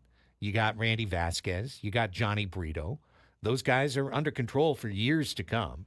So they're in-house options. Can you count on them? You could count on Waldron for half of the year last year. Then you couldn't at the end of the year. Tough call. In the minors, though, Annie, what's there? From a pitching standpoint, what's there? Yeah, There's nothing there. Well, maybe there's a few guys that we just don't know about enough yet, maybe lurking in the shadows that they feel a little high on. Or A.J. Preller's going to have to, again, we keep saying it, get creative, maybe make a trade, maybe restock that system, figure out a way to get some low-cost arms that could be valuable or could be someone that they develop for these upcoming years, because it's unlikely if they're going to stick to this more sustainable plan, you're going to need to have some of those guys coming in that are more of the lower cost guys. All right, so that brought me to a 30-year-old starter that's on the free agent market this year. And we all know at the top of the free agent market, the Padres are not going to be playing. Corbin Burns is, miles out of their range. Yeah. Max Fried, guys like that are way out of their range. I even think a pitcher off a really good season like a Sean Manaea would be way out of their range. Like just too expensive for San Diego to even consider. Okay. I have to prepare myself to even say it. What about try again? What about Walker Buehler? What about Walker Buehler? Walker Buehler. What about Walker Buehler? I think Braden said that he's up for Walker Buehler. You said that you're up for Walker Buehler. How much would Walker Buehler cost? Well, that's the question. Probably $20 million. Do you think it would cost $20 million? Do you think it would really cost $20 million? How much did Sean Manaea get last year? 15? 14. 14? Sean Manaea got $14 million. He'd probably get like 18. I mean, contracts are continuing to go up right now. I think somebody's going to pay him like. I think coming up the World Series is going to be too high. Yeah. Okay, but if his price fits, I would absolutely take. Yeah, I would take Walker Buehler. Working with Ruben Niebla, maybe fix what happened last year. He made $8 million last year. He made $8 million the year before. He barely pitched last year. Right? He came back halfway through the year Second Tommy John. from his second Tommy John.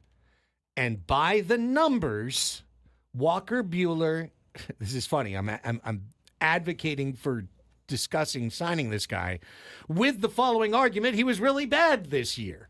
Okay, he was not good. He was 1-6 in 16 starts. His ERA was, for the Dodgers, I would normally never bring up win-loss, but for the Dodgers that give you 5 to 11 runs every game, you kind of expect to get dubs out of your starters. 1-6, could barely make the fifth inning. 16 starts, 75 innings. Was the most hittable he's ever been in his career, 89 hits. Gave up 16 bombs. Had a whip over 1.5. Right? His strikeouts per 9 dropped to 7.6. None of these numbers are great or encouraging.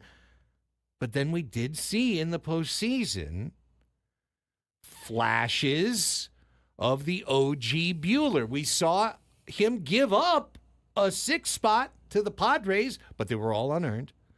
And then pitch shutout baseball, not only the rest of that start, but into his next start, into his next start. Had himself a moment in the dugout, cleansed that out of him. He did. And then he was good, right?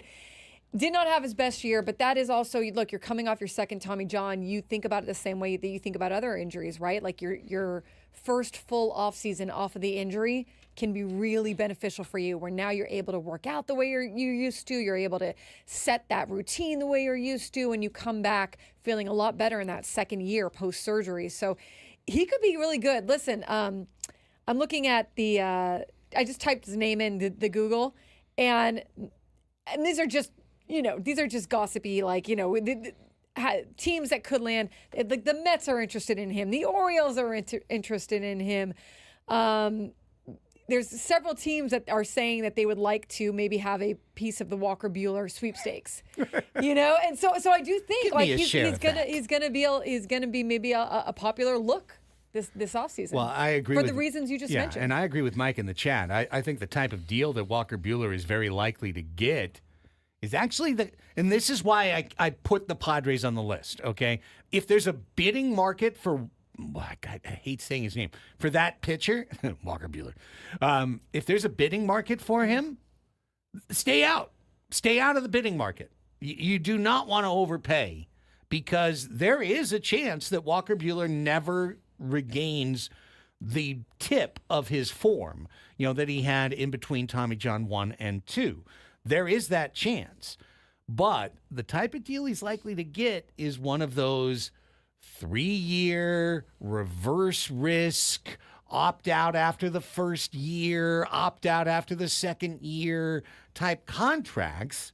And while that wouldn't do anything to help the Padres' 2026 rotation, it could be the kind of thing that he creatively figures out that drops the AAV and allows a pitcher like that to get within San Diego's striking range. Yeah, and who knows with Walker Buehler, too? Does he want to stay on the West Coast for some reason? Is there something else he's looking at? Is there some incentive that he wants that the Padres can make happen? Bless you, Braden.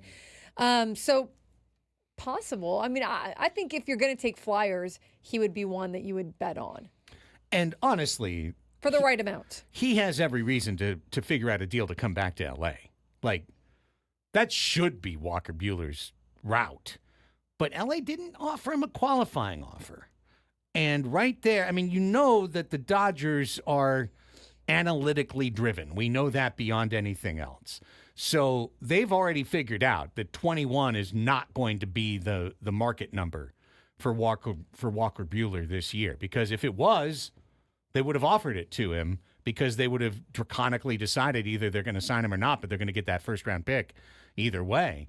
So they've made that call. I'm willing to believe their call that he will not be at that price of 21, that he'll be below that price.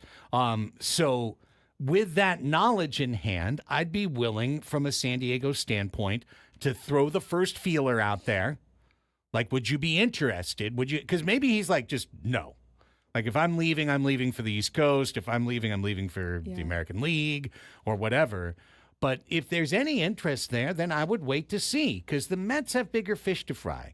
The Orioles want to spend at the top of the market for their free agent starters. They can't come back at the end of the year losing Corbin Burns to free agency and going, well, we got Walker Buehler. coming off of 2 Tommy Johns. That's our ace now. Like, that's not going to fly. They're going to be bidding for people like Snell in the market. So Bueller might be just a little under. The Yankees could turn to the guy who ended up closing them out That'd be kind of funny. in the World Series. But they re-upped with Cole. Yeah. I mean, they've got a full Mm-hmm. rotation. So, they already beat Cole at poker this week soundly, like chuckling. So to me, I mean, they've got him, Rodon, Schmidt, Heel, Cortez. I think they've already got like a full rotation. Not to say that the Yankees won't spend or won't go get someone, but I don't know. I feel like these are the types of things that we have to swallow hard and think about for the season to come. I don't know, Braden. Where do you've got that look? I said pause. Oh, I definitely think that you don't look at him and be that like, way. well, because he's a Dodger, you can't take him in San Diego. I Like, think he's you, good. You don't look at them. You got to look. You don't not sign any former Dodgers. I know he didn't have a great season this year. I think he's good. I hate going against him all the time. He usually does very well Yeah. against the Padres. He's a veteran I mean, guy. he even did well against them in the postseason, if I'm not mistaken. Or at least it seemed like that. I think when we talked about it off air, I mean, if you have a rotation, if you bring in Bueller and you trade Cease, right, you could probably get some extra arms for Cease like in the future, but you could have, Darvish, King, and Bueller in some type of order, still a solid 1, 2, 3, and then you have 4 or 5 other arms that you would need to fill in the back too. That's a pretty good rotation when you talk about Hoeing and Waldron and Vasquez, which I think is going to be good. Potential Adrian Morejon. It's definitely serviceable, and it's not going to break the bank, if you will. the creativity episode. Could Walker Bueller be coming to San Diego? I hope so. That'd be great. Gonna go wash my hands, and then we'll be back with the 12 o'clock sports fix next.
Lunch hour on a Thursday. Welcome back, everybody. Halfway point for your midday hang. It's Annie and Elsten on San Diego's #1 sports station, 97.3 The Fan, with Annie Halbrin and Braden Soprano. My name's Craig Elsten, together in our Odyssey studios overlooking balmy Murphy Canyon.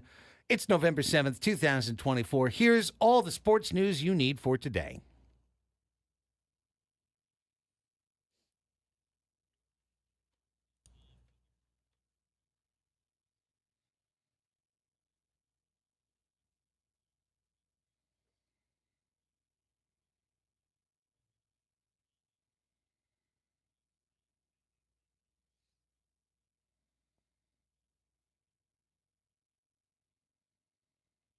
Consider it, and then consider this news. All of your sports news for today, beginning with Annie's baseball report. All right, let's start with a small piece of Padres news. Small. According to Kevin Acey of the UT, Padres left-hander Adrian Morejon has switched agencies. He is signing with Dan Lozano in the MVP Sports Group. Morejon was previously represented by, who wants to guess? Scott Boras? Yeah, that's right. Yep. So he, like No Morejon several puns others, at the next have left Yeah. Scott deal. Boras, yes. As he heads into the third season of his 5-year, $87.5 million contract, Wilson Contreras is headed for a position change. The Cardinals plan to move him from catcher to first base next season, reports Jesse Rogers of ESPN. John Mozeliak told reporters at the GM meetings that the move to first base/designated hitter was made with Contreras' long-term health and longevity in mind, adding that he's unlikely to catch much at all in 2025. The Guardians announced that they have re-signed catcher Austin Hedges to a one-year deal. The Boris Corporation client gets the same $4 million salary that he had last year. I love the way that this was described. Hedges has carved out a decade-long career in a unique way, as he's one of the worst performers at the plate, but one of the best behind it. In 2,359 career plate appearances, he's hit 186 with a 243 on-base percentage. That production translates to a WRC plus of 50, meaning Yeah. he's 50% worse than the league average half as a the hitter. half the man he used to be. But he's also produced 91 defensive runs saved over the past decade, the top mark of any backstop in the league for that time frame. It reminds me of like the backup quarterbacks that just like a little bit for Austin. It's a little bit more because he actually catches and he's got a role behind the plate. But like you just carve this career, this long career out of being half a person. You know what I mean? Yeah. Reminds me of the meme of the really buff dog and the really skinny dog. You know what I mean? Yeah, hey, good. Austin behind the dish. And then, Austin at the dish. Good work if you can get it, and he has been able to get it. The best available free agent shortstop is Willy Adames, but he could expand his market by playing elsewhere on the infield. Per The Athletic, Adames wants to stay at short, but would be willing to move to other positions for the right offer from a competitive club. On the Baseball Tonight podcast, Jorge Castillo of ESPN says the Mets have considered signing him and moving him to third base, while others have also considered second base. Also from Bob Nightingale just now, the A's are bringing back veteran reliever TJ McFarland on a one-year deal. And this is a story that just came out that we'll probably want to circle back on at some point. As we kind of cover the TV deal drama that comes out this offseason, the latest is that the Cardinals did restructure their deal with FanDuel Network, formerly Bally's, so they'll stay with them another year. The new price of the deal is not known. They were supposed to get like $73 million from them this year, so it's lower than that, but we don't know the price. But what's interesting is that they agreed to sell their direct-to-consumer rights to FanDuel. So this is different. Like, instead of going to MLB and only being available for streaming, the Cardinals are going to stay on FanDuel, formerly Bally's, and get that money still coming in, and then also be available through FanDuel for fans to stream if they don't have cable. So you can see the tentacles of the TV deals continuing to reach out. But would that be the first major league I sport believe that you so. could access through a sports gambling app directly? I don't know how much the FanDuel, yes, I believe so. I mean, I know that they cover them in brand. I don't know how much it's got to be, right? I guess you're part of the gotta be. FanDuel app. Yeah, I mean, Right. here I am watching the Cardinals. Unless you have like your own Cardinals app. Oh, I think Wilson Contreras is going to get a hit. Beep, bop, boop. Yeah. $50. I don't you know. know. I don't know. This is something to follow, something to look at. The world keeps changing right Yes, underneath our yes. feet, and we're not keeping an eye on that. Here is Braden with College football stuff. and basketball news, and then I have a couple NFL stories after I get back from Craig. Aztecs win last night over the Tritons 63-58 at Viejas Arena. Good debut for San Diego State and for UCSD. Even in the loss, no such thing as a moral victory, but UCSD kept that one close for the majority of the game. Ryder upsets San Diego yesterday in USD's home opener, so tough news for the Toreros men's basketball program, as both of the basketball teams were in action yesterday. How about some other news in college basketball? Big East preseason player of the year, Ryan Kalkbrenner, scored a career-high 49 points, and 15th-ranked Creighton needed just about every one of them in the season-opening 99-86 win over Texas Rio Grande Valley on Wednesday night. 7'1" Kalkbrenner, fifth-year center, was 20 of 22 from the field, including 2 for 2 on three-pointers, and he made 7 of 8 free throws. Also grabbed 11 boards and blocked 3 shots. We kind of went into the game with the plan to establish me in the post, and we went with that, he said. Kept working and wasn't really thinking about what happened the previous play. I was just trying to make the next one. Eye-opening stat line put him at or toward the top of a number of records, including 5th most points in a game in Big East history, 2nd most points in Creighton history behind Bob Portman's 51 against Wisconsin-Milwaukee in 1967, 2nd most points by a player in a season opener in the past 25 years. Wow. The 20 field goals tied a single-game Big East record that was held by Marshawn Brooks of Providence against Notre Dame back in 2011. And the 91% shooting from the field was the highest field goal percentage in a 45-point game by any Division I player in the past 25 seasons, and the highest by a player to attempt 20 or more shots in a game over the past 25 years. Pretty remarkable day for Ryan Kalkbrenner. No doubt. In a battle against Texas Rio Grande Valley last night for the 15th-ranked Creighton Jays. Positive news for a Big East school. Definitely negative news for a Big East school. Home loss for Villanova to Columbia that had won just 7 Ivy League games over the past 3 seasons. Villanova head coach Kyle Neptune said he would have to, quote, watch the film to understand what went wrong. Lions 90-80 victory Wednesday night at Villanova's Finneran Pavilion was their first against a Big East opponent since 2012. Neptune, meanwhile, suffered his 2nd consecutive loss to an Ivy team after Villanova fell 76-72 at Penn last year. Neptune enters a crucial season after failing to reach the NCAA tournament in his first 2 campaigns, leading the Wildcats, suffered his 6th loss to a team that entered the game with a sub-100 ranking on KenPom. Columbia, picked to finish 5th in the Ivy League preseason poll, entered the game as a 17.5-point underdog and was able to win by 10 points. Guard Geronimo Rubio de la Rosa. Padres shortstop prospect. That's right. He's allegedly 15.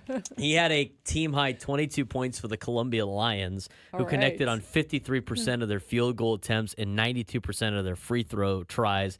Columbia never had a winning season under head coach Jim Ingles, who was hired in 2016. Guy's been there since 2016. He has never had a winning season. They were expected to finish 5th in the Ivy League. They have only won 7 games in Ivy League play over the last 3 years. They go into traditional powerhouse Villanova, and they leave with a 10-point victory. Wow. Unbelievable. That is some bad times for Villanova basketball, who has not made an NCAA tournament since Kyle Neptune has taken over for Jay Wright, who retired as the head coach of Villanova, who had won national championships with them. Major problems on the horizon. Looks great on TV, though, Jay Wright. Yeah. You know Sounds what? like he made a good move. GQJ looks really good. Love GQJ. Billy Napier, head coach of Florida football as we move to college football, will continue to be the head coach at Florida, according to athletic director Scott Strickland, who put the rest rampant speculation about the embattled coach's future with the Gators. In a letter Thursday, Strickland stressed the need for a disciplined, stable approach and asked Florida fans to, quote, continue standing behind Billy and his dedicated team while we work together to build a championship program. Napier, in his third season at Florida, is 15-18 with the Gators after a 41-17 season-opening loss to Miami. Faced increased scrutiny over his job performance, scrutiny that mounted after a 33-20 loss to Texas A&M 2 weeks later. Back-to-back wins over Mississippi State and UCF helped quell fan discontent, but performance in close losses to Tennessee and Georgia. Florida held leads in both games, showed progress, so they're keeping them there. Welcome to the battle of the SEC. Have a couple of bad years. Everybody wants you gone for millions of dollars on buyouts. But that's it for college athletics, which is always crazy.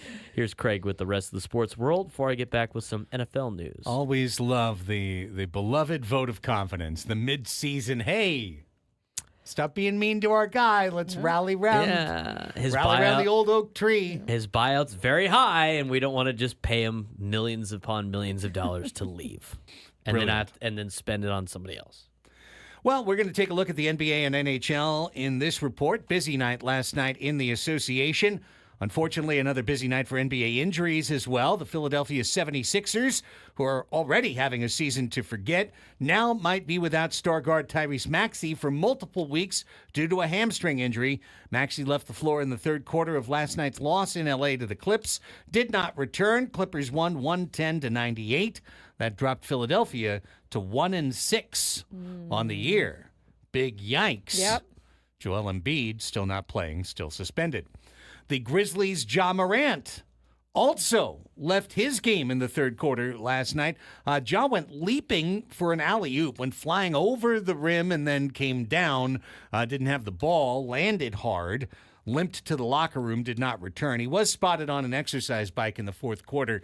Probably Memphis could have used him again, but just didn't need to because they blew out the Lakers 131-114. But we'll find out more about Ja tomorrow when the Grizzlies have another game. L.A., meanwhile, a 1-4 road trip in J.J. Redick's first tour outside of the City of Angels. We'll have a little more on J.J. in our next segment. Biggest game of the NBA last night saw the Golden State Warriors improve to 7-1. They beat Boston on the road 118-112. Tonight's a night to skip in the association. There's only 3 games: Minnesota at Chicago, Utah at Milwaukee, Portland at San Antonio. Unless you have fantasy basketball interests, none of these rate as a League Pass must-watch game. On to a weird story from the world of hockey. There were a treasure trove of discoveries made last year in the city of Regina, Saskatchewan, where... City of what? Yeah, what? Excuse me? The city of Regina, Okay. Saskatchewan, That's what I thought you said.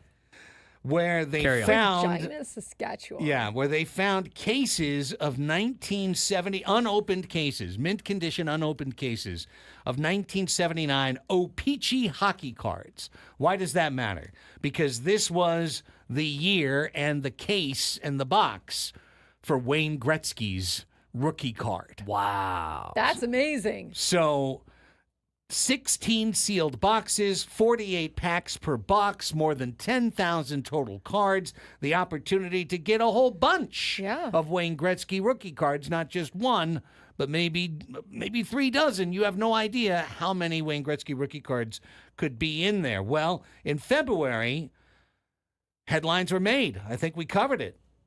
By these cards being sold, this set of cards sold for $3.72 million. $1 million. Biggest hockey card sale in the history of the world. Well, there's a chance to do it again. Wow. Because the original winner didn't pay. Just couldn't come up with the cash. Oh, boy. Or whatever. But They're still in Regina? did not pay the bill. Still in what? So Are they they've been- still in Regina? they've been- Still in what? They've been put back in Regina, where they Whoa. now remain, and there will be a new sale, and there will be a new auction, And you'll pull out the cards again? and then there could be the pulling out of the cards. Out of what? Regina, Okay. Saskatchewan. Saskatchewan. Where's Saskatchewan? It's in the middle of Canada. In the Regina? It's right in the middle. It's not in the lower parts. It's right in the middle. Well, Saskatchewan. How'd the hockey team go? yeah, Meanwhile- that's the Regina hockey team. Meanwhile, last night in hockey, not a whole lot. Vegas beat Edmonton 4-2. Detroit and Washington also picked up wins. It's a very big night on the ice tonight with 12 total games. The Los Angeles Kings will be at Staples Center hosting the Vancouver Canucks, while in St. Louis, the Blues will play host to Hockey Club. Here's Braden with some NFL notes. But no. Too bad we don't have the Washington football team anymore. Could have talked about that. San Diego football team, possible name, but There you go. went against it. We decided against that. San Diego Volts. I can't be called for a second foul. I really thought about it last night. right. I thought about it for a long The San time Diego after I Volts? left, and like how you could have a mannequin at the top of a pole, Uh-huh. and like every time they score a touchdown, he gets Zap? fake electrocuted. Yeah, Put the logo of the other team on it. like not real, like not too realistic. You don't want That's like horrible. body parts of the mannequin falling down the field, but like just enough that he looks like he's like happy enough. volted. Give them the hard hat of like the team that they're playing. Just a good shocking, not a an good shock. actual electrocution. Well, no, okay. I think part of it has to just start to deteriorate as the game goes on, and the more points you score, the more Maybe that's it. disemboweled the mannequin becomes. Could it Volts. be an opposing team fan? Okay, now Like- you're going too far. Yeah, it's too far. No, you don't too want to. far. You don't want to make it like Personal too foul. realistic. Personal right. foul on Craig. It's our own Right. fan? I mean, I don't know. No, it's just Are you saying you're gonna put Boltman I up guess there? it's That's like a kinda rude. mannequin. So I Voltman, guess it would be Yeah, Voltman. Voltman. Yeah, it'd be like a AI person, you know? AI person. Keep digging yourself in a bigger hole here. Okay, we both get a foul. Here's Personal Braden. foul. Right. You both have Here's one now Braden. for the day. First That's personal, fair. first team foul. Speaking of injuries, Chris Olave will consult with specialists after sustaining his second concussion of the season. Olave did not practice Wednesday after taking a hit to his head from Carolina Panthers safety Xavier Woods while attempting to catch a pass Sunday. Olave was knocked to the ground after the hit, was taken out of the stadium on the backboard to be evaluated at the local hospital in Charlotte. He was released before the end of Sunday's game and flew home with the team. Thank God, always keep your faith and never let people tell you what you can and can't do. Olave posted on an Instagram account on Tuesday. It's a lot worse going on in the world than whatever you got going through, so be grateful what you got before it's taken away from you. Tough times never last. Interim head coach Darren Rizzi, who took on that role after Dennis Allen was fired on after Sunday's loss, said Wednesday the team is taking things day by day to make sure Olave does what's best for his health. We'll monitor that as he is a San Diego kid. Sources say, got an update on Dak Prescott's hamstring. Dallas Cowboys quarterback Dak Prescott is dealing with a partial avulsion of his right hamstring, which means part of the tendon has pulled away from the bone Yikes. No good, of his no good. femur. No. Source confirmed Wednesday. Prescott has not yet been put on injury reserve, but if he is put on IR, he would sit out a minimum of 4 games, which could keep him out until at least December 9th against the Bengals, should such a move be made this week. But 2 sources said Prescott probably would need a longer recovery period than 4 weeks. Yes, absolutely. Even if you just pull it, sometimes it lasts like 6 weeks. I mean, the full tear, An that's like avulsion? No. that is the worst of the worst when it Yeah. comes to hamstring injuries. He'll probably be out for a significant amount of time. That's it for the NFL. That's it for the Sports Fix. We all done on Thursday, November 7th. Those are the headlines you needed to know. When we come back on the show, a couple of NBA reactions from last night, a game I watched that I wanted to pass a little bit along from, and then J.J. Redick, who I think is turning out to be fun. I don't know if he's good, but I think he might be fun. And in the media, fun, greater than symbol, good. You should keep Bronny up there then. Just keep it all fun. Hey, I mean, Might as well. They're not going to be good. They might as well be fun. might as well be fun when we'll have fun with that when we come back on Annie and Elsten, San Diego's #1 sports station, 97.3 The Fan.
All right, football fans, listen up. If you need that extra edge for game day, then you need to cash the ticket. That's the name of the podcast for football junkies, with new episodes every Thursday and Friday, where Mike Valenti and Jim Costa break down the biggest matchups and find the best value on the board every single week. Cash the Ticket is the podcast to help you bet smarter on both pro and college games. Follow Cash the Ticket on the free Odyssey app or wherever you get your podcasts. Okay, working our way toward silly games in our next segment. Annie will be on the hook for Anybody Knows tonight. Yes. And up for grabs today will be a pair of tickets to tomorrow night's San Diego State football game against New Mexico Ooh, that'll be fun. at Snapdragon Stadium. So stay tuned for that.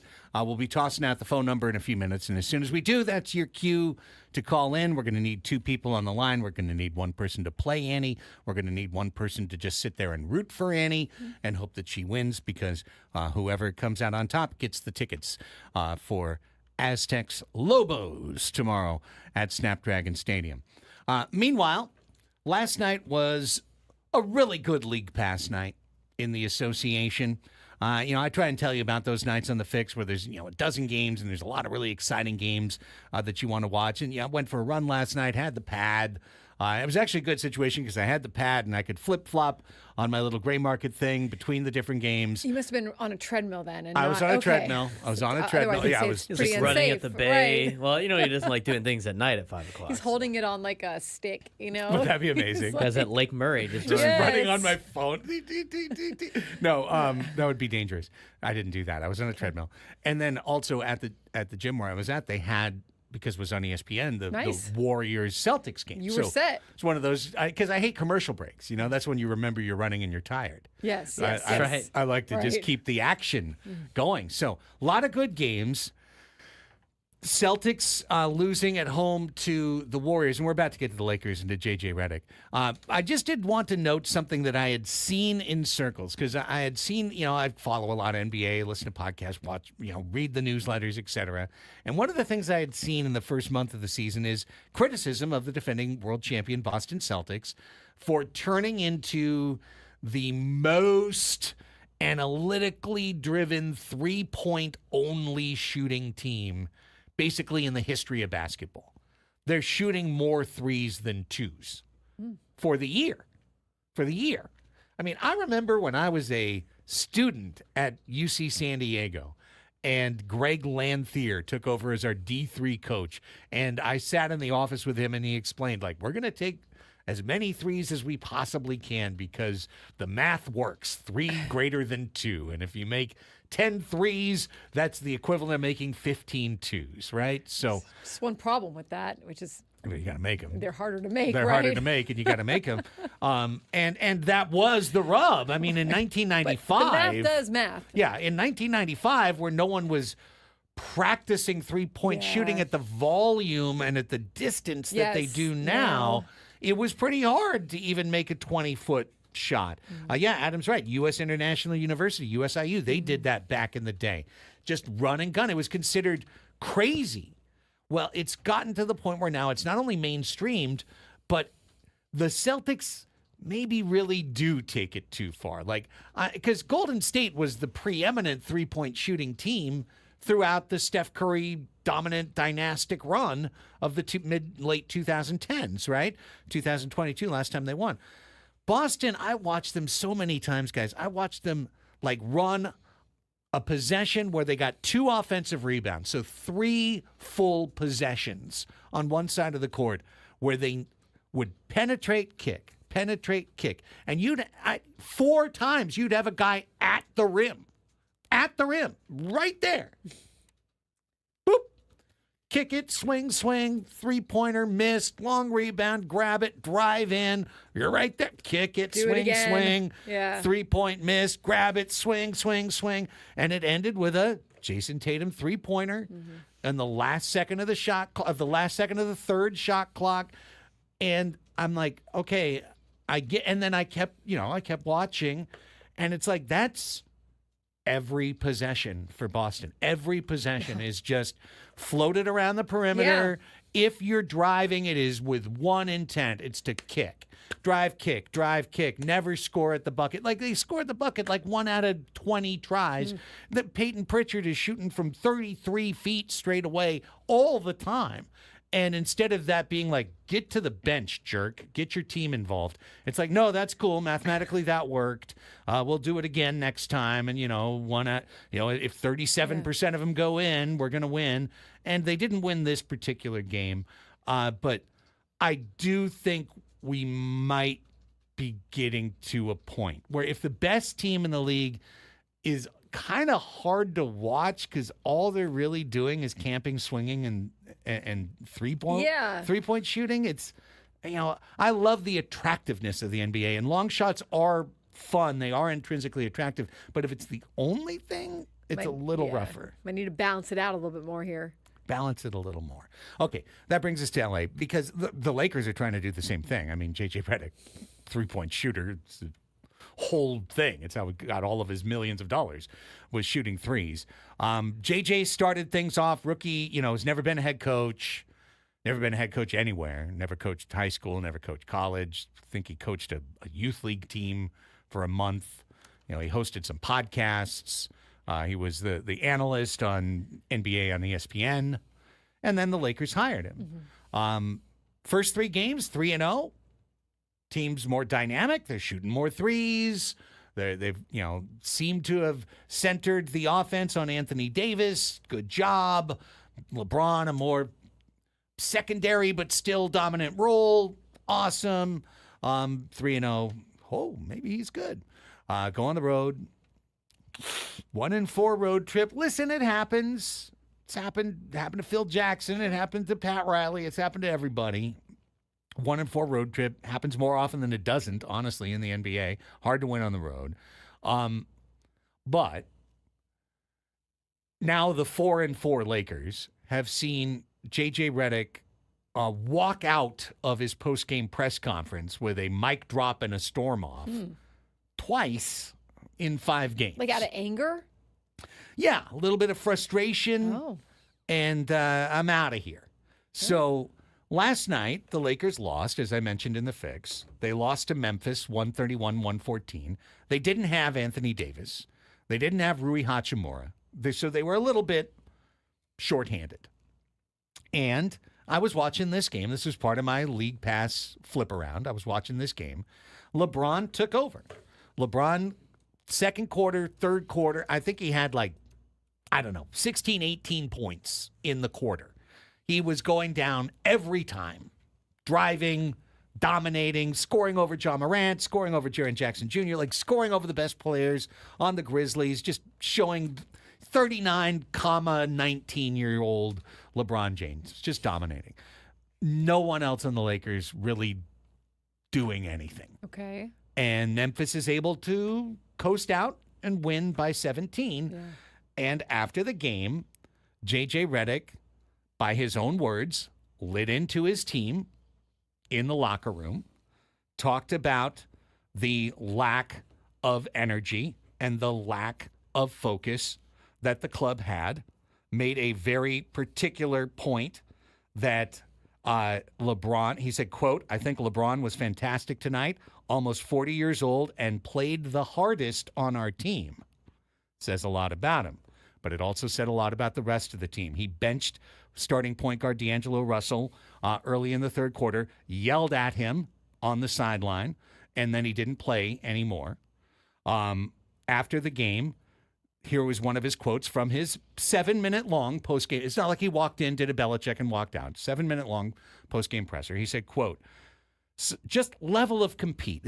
He was asked about Russell. Why did you bench Russell? Mm-hmm. Quote, "Just level of compete, attention to detail. Some of the things we've talked with him about for a couple of weeks, and at times he's been really good with that stuff. Other times it's just reverting back to certain habits. But it wasn't like a punishment. It just felt for us to have a chance to win this game. That's the route we wanted to take." Continuing on, quote, "It goes back to choices. I think something that we've discussed as a group, and you have a choice every night how you play. And it has nothing to do with making shots. There's got to be a group of people, 7, 8 guys that make that choice. And we're a really good team. If we have a handful, if we have 2 or 3, we're not going to be a good basketball team that night. That's just the reality. It's true.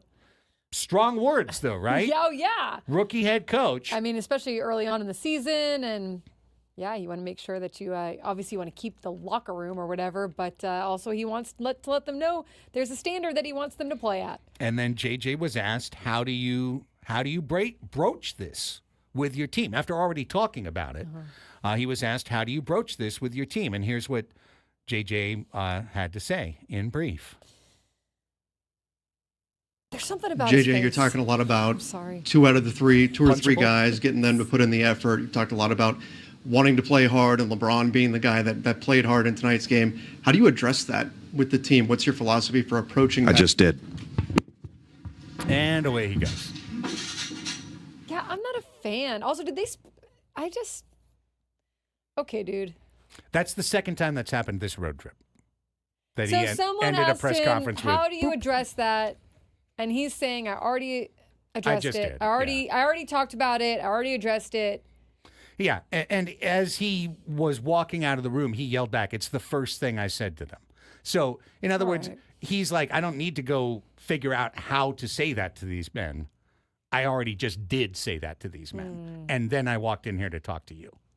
Is that No. what he's saying, or is he saying That's that what he he's saying. Or is he saying he already or is he answered the saying he already question? explained it to the press? I think he's saying he already said it to the team. Well, if that's the case, then him storming out is BS. It's kind of like If he said it, if he performative. already told it to the media, I can understand the frustration. How is the media supposed to understand that he already addressed the team if that is what you think it is? If he already addressed the team and then didn't say what he said to the media, then I'm on the media side here. Like, why are you storming out, dude? Like, you got to tell me how to address it. But I think it's the other way, Craig. I think he already said it and already answered it and was tired of answering it. And he's like, I'm not doing this again. I already told these guys the answer to that question, and that's why he's frustrated. I understand that a lot more than the other way around, if that makes sense. Yes. And by the way, LeBron questioned their effort as well.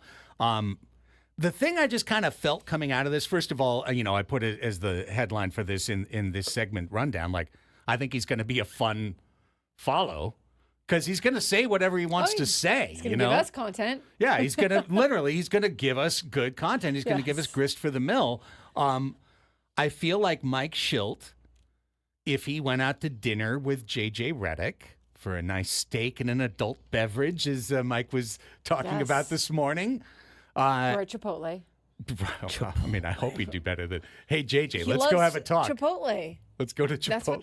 That's what the morning Will show Myers says. likes white queso. Right. I mean, how funny. How much would you give for the photo of the booth at Chipotle and then Mike Schilt and JJ Redick are there chowing over their bowls? It'd be amazing. They would know the consistency of their bowl, which they would get. Okay. Anyways, Unreal. all right. Let's put them at a steak dinner. That's more refined. Yeah. More on their level. Yeah, more on their with pay a grade. clear drink. Yeah, right. Yeah. Uh-huh. And I feel like Mike would have some advice for JJ in terms of how to keep it positive after a game and why you don't want to bus your players on the sideline or in the locker room or to the press. Well, I don't know if it's different. I mean, it's because, again, in Major League Baseball, we see other managers tell the media often, hey, so-and-so had a brain fart here. Hey, so-and-so didn't make the play. Hey, so-and-so needed to pitch better. Hey, so-and-so couldn't have walked those guys. I think it's so team dependent. And then in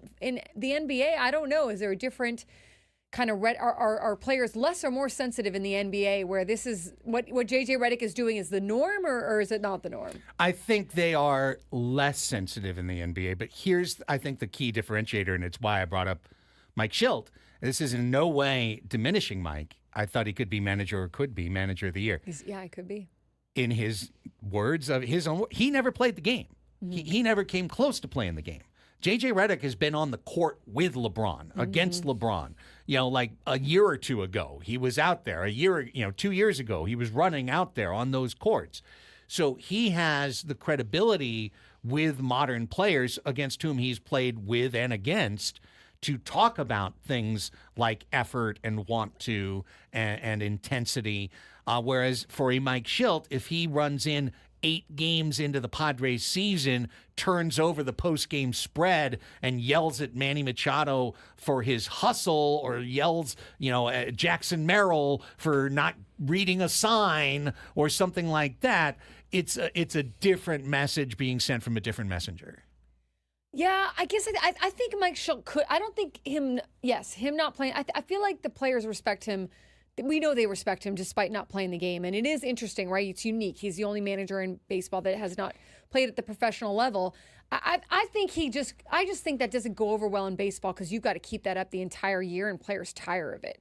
Even if you had played the game and you were flipping tables in week 8, I mean, you better have a game plan for the rest of your season, because at some point they're just going to be like, oh, another table flipped, whatever. It's like Right. a fourth one. Right. Who cares? So you've got to be able to figure out what your strategy is going to be. But I don't know if it's different in the NBA. But I think obviously him playing recently, I guess it'd be more comparable to maybe like a Skip Schumacher doing that or something. Yeah.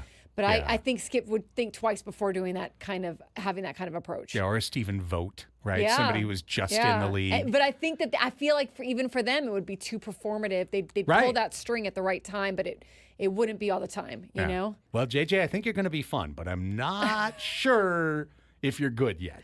Yeah. Based on losing it 8 games in. I'm a little not sure about that. All right, we got to take a timeout. When we come back, it is time for today's silly game. It's time for you to win a pair of tickets to see the Aztecs take on New Mexico tomorrow night, Friday night at Snapdragon Friday Stadium. night game. Yeah, Friday Night Lights. High school playoffs, but also college football. Yes. Go check it out at Snapdragon. You can get tickets, AXS.com, or you can win them right here. Let's get 2 people on the line to play the game of ridiculously simple trivia called Anybody Knows. We need one person to play Annie head-to-head. We need another person to be online to be rooting for Annie to win. One of those 2 people will get the Aztec tickets. 833-288-0973. That's the phone number. 833-288-0973. 0973. Give us a call. We'll come back. We'll play Anybody Knows next on The Fan.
All right, let's jump right into it. It's Silly Games time every day on Annie and Elsten. We play a silly game. Third segment, 12 o'clock hour. Silly game, prize available. Chance to move away from sports, have a little fun.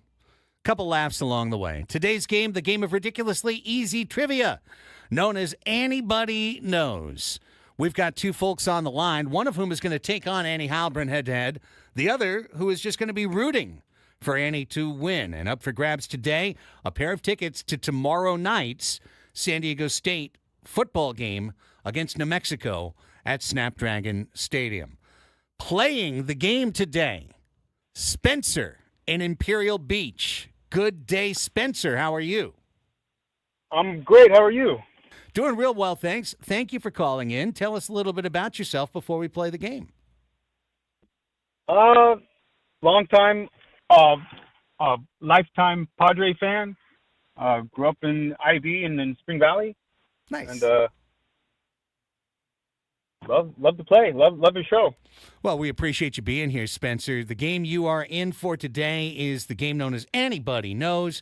Here's how it's going to work. Braden's got a card with 10 easy trivia questions for you. That's kind of the hook.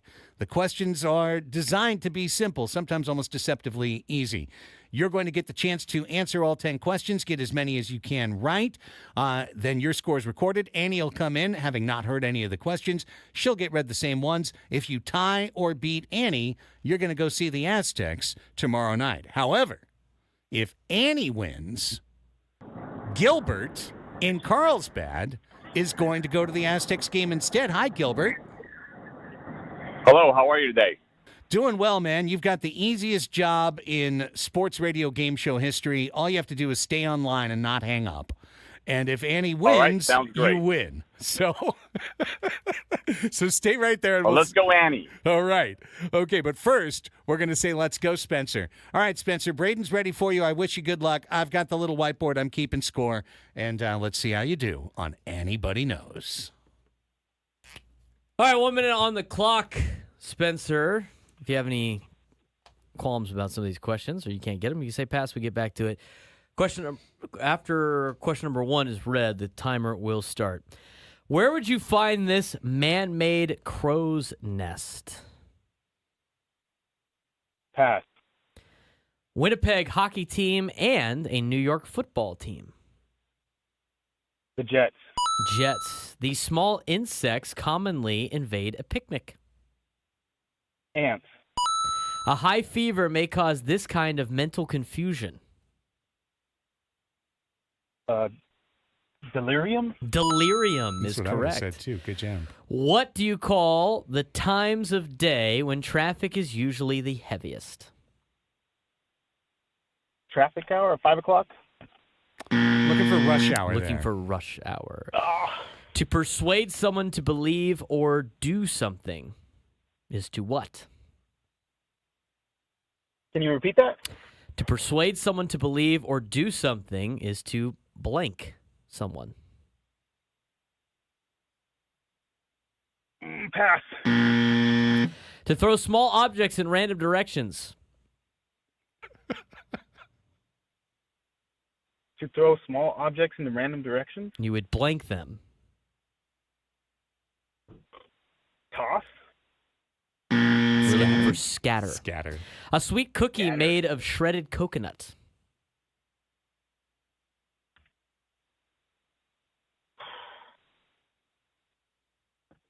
Pass. If the road splits into two directions, what utensil is used to describe it?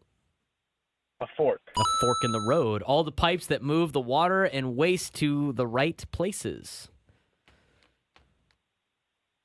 Pass. Only All right. time for number 1. Where would you find this man-made crow's nest? Man-made crow's nest. Man-made crow. I don't know. It's the top of the ship. That would be on a ship.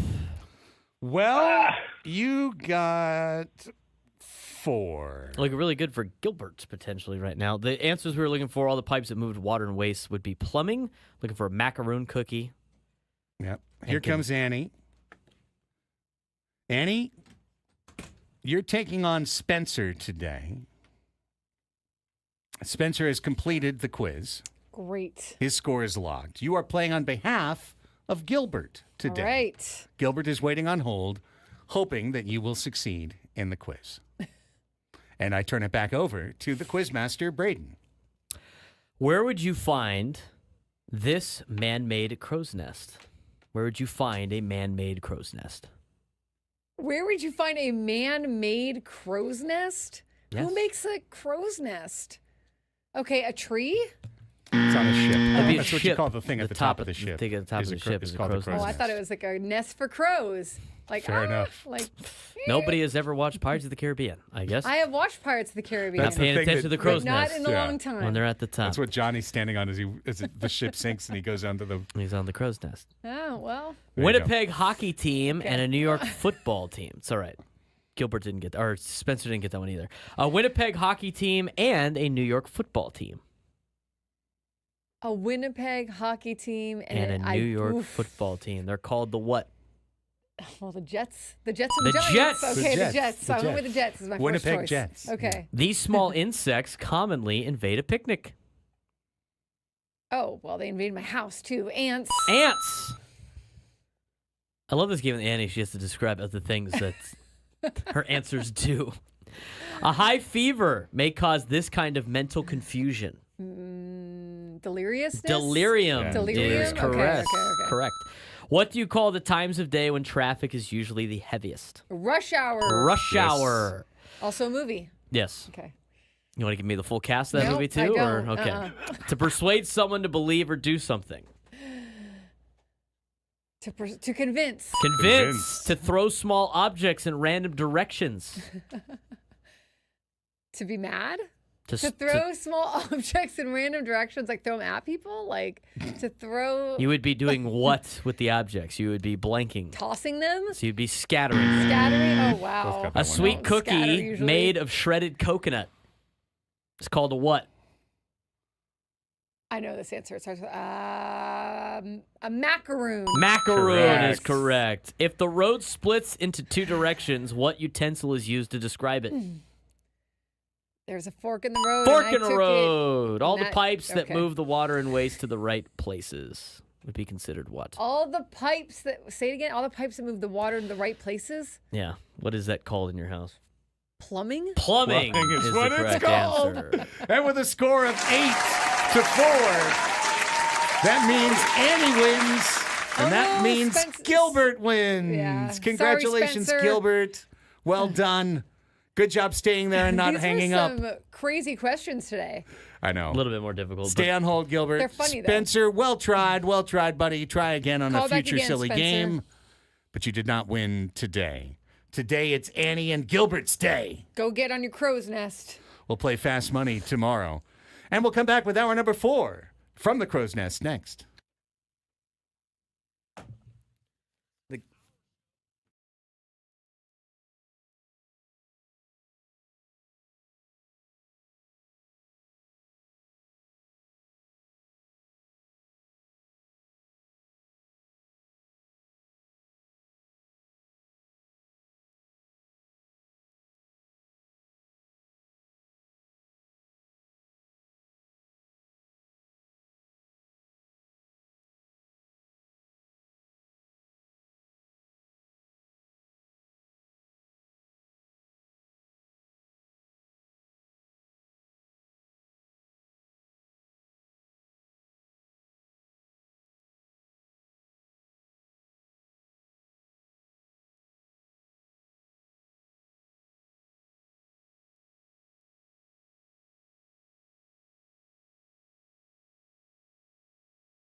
Hour number 4 of the program. It's Annie and Elsten back with you on a beautiful Thursday here in America's finest city. Welcome back to it.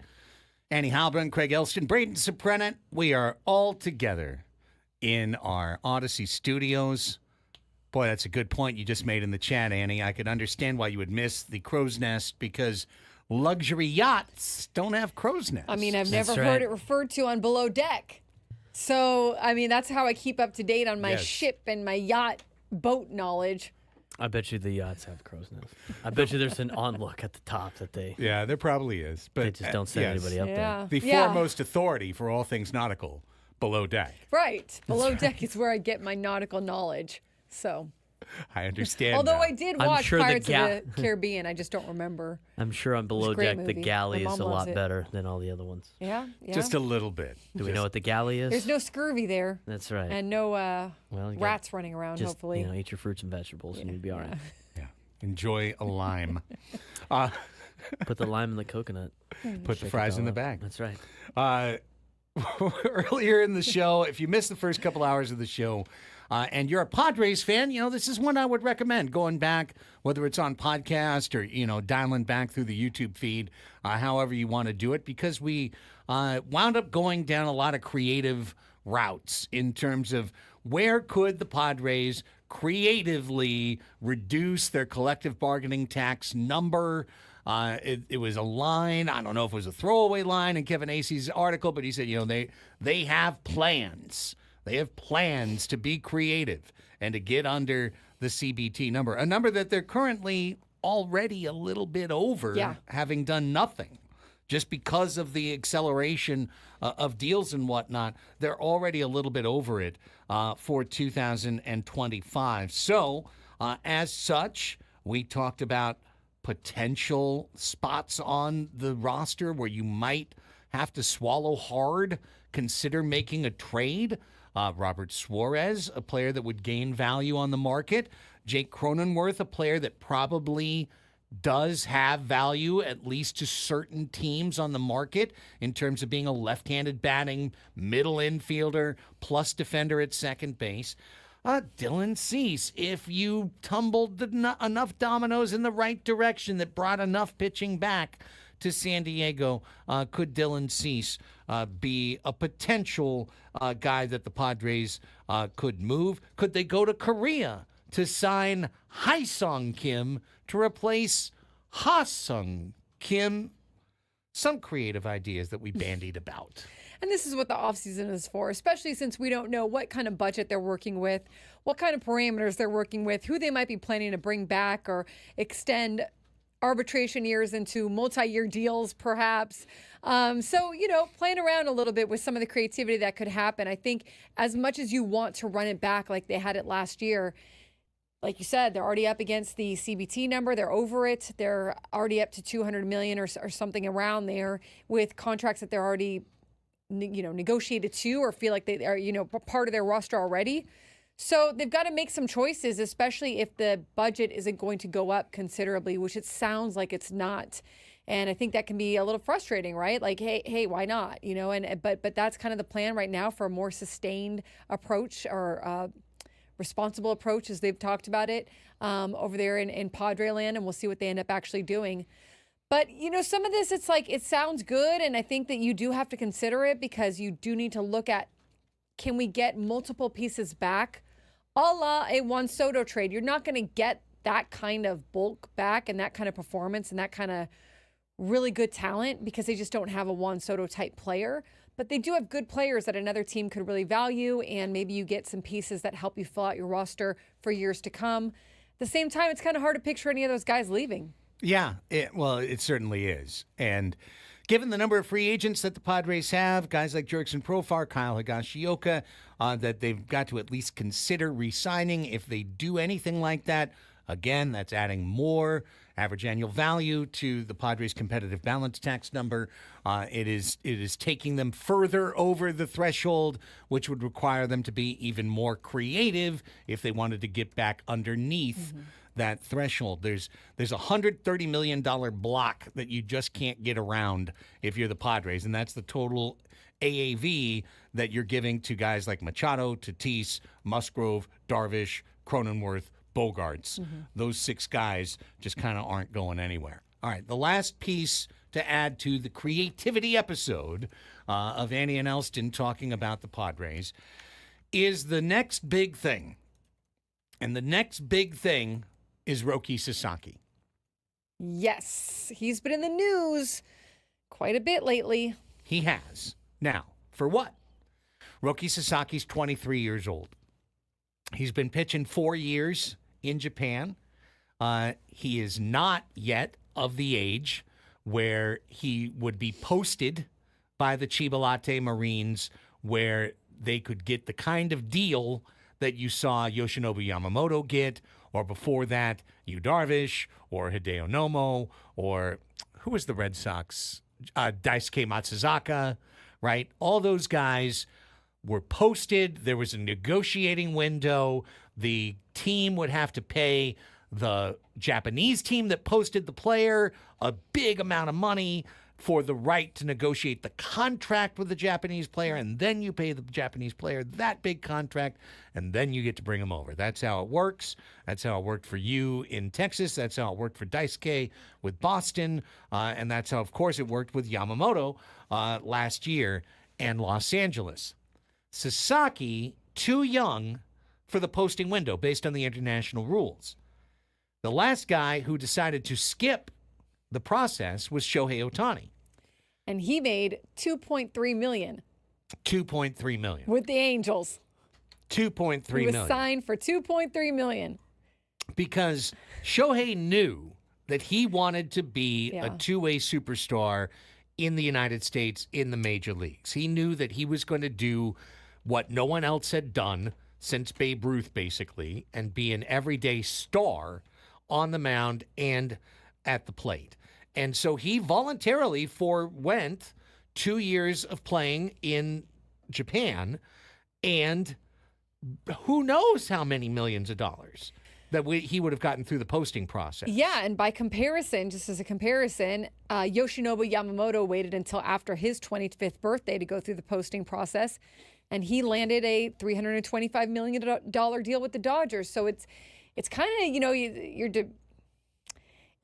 you're debating, right? Like, how do you want to go about this? There's 2 ways to go about it, but it also means the club ends up getting less money for you as well, right? Way so there's less. So there's kind of a part of it that you have to factor in there. What does the club want to do? So here's what's happening in Japan.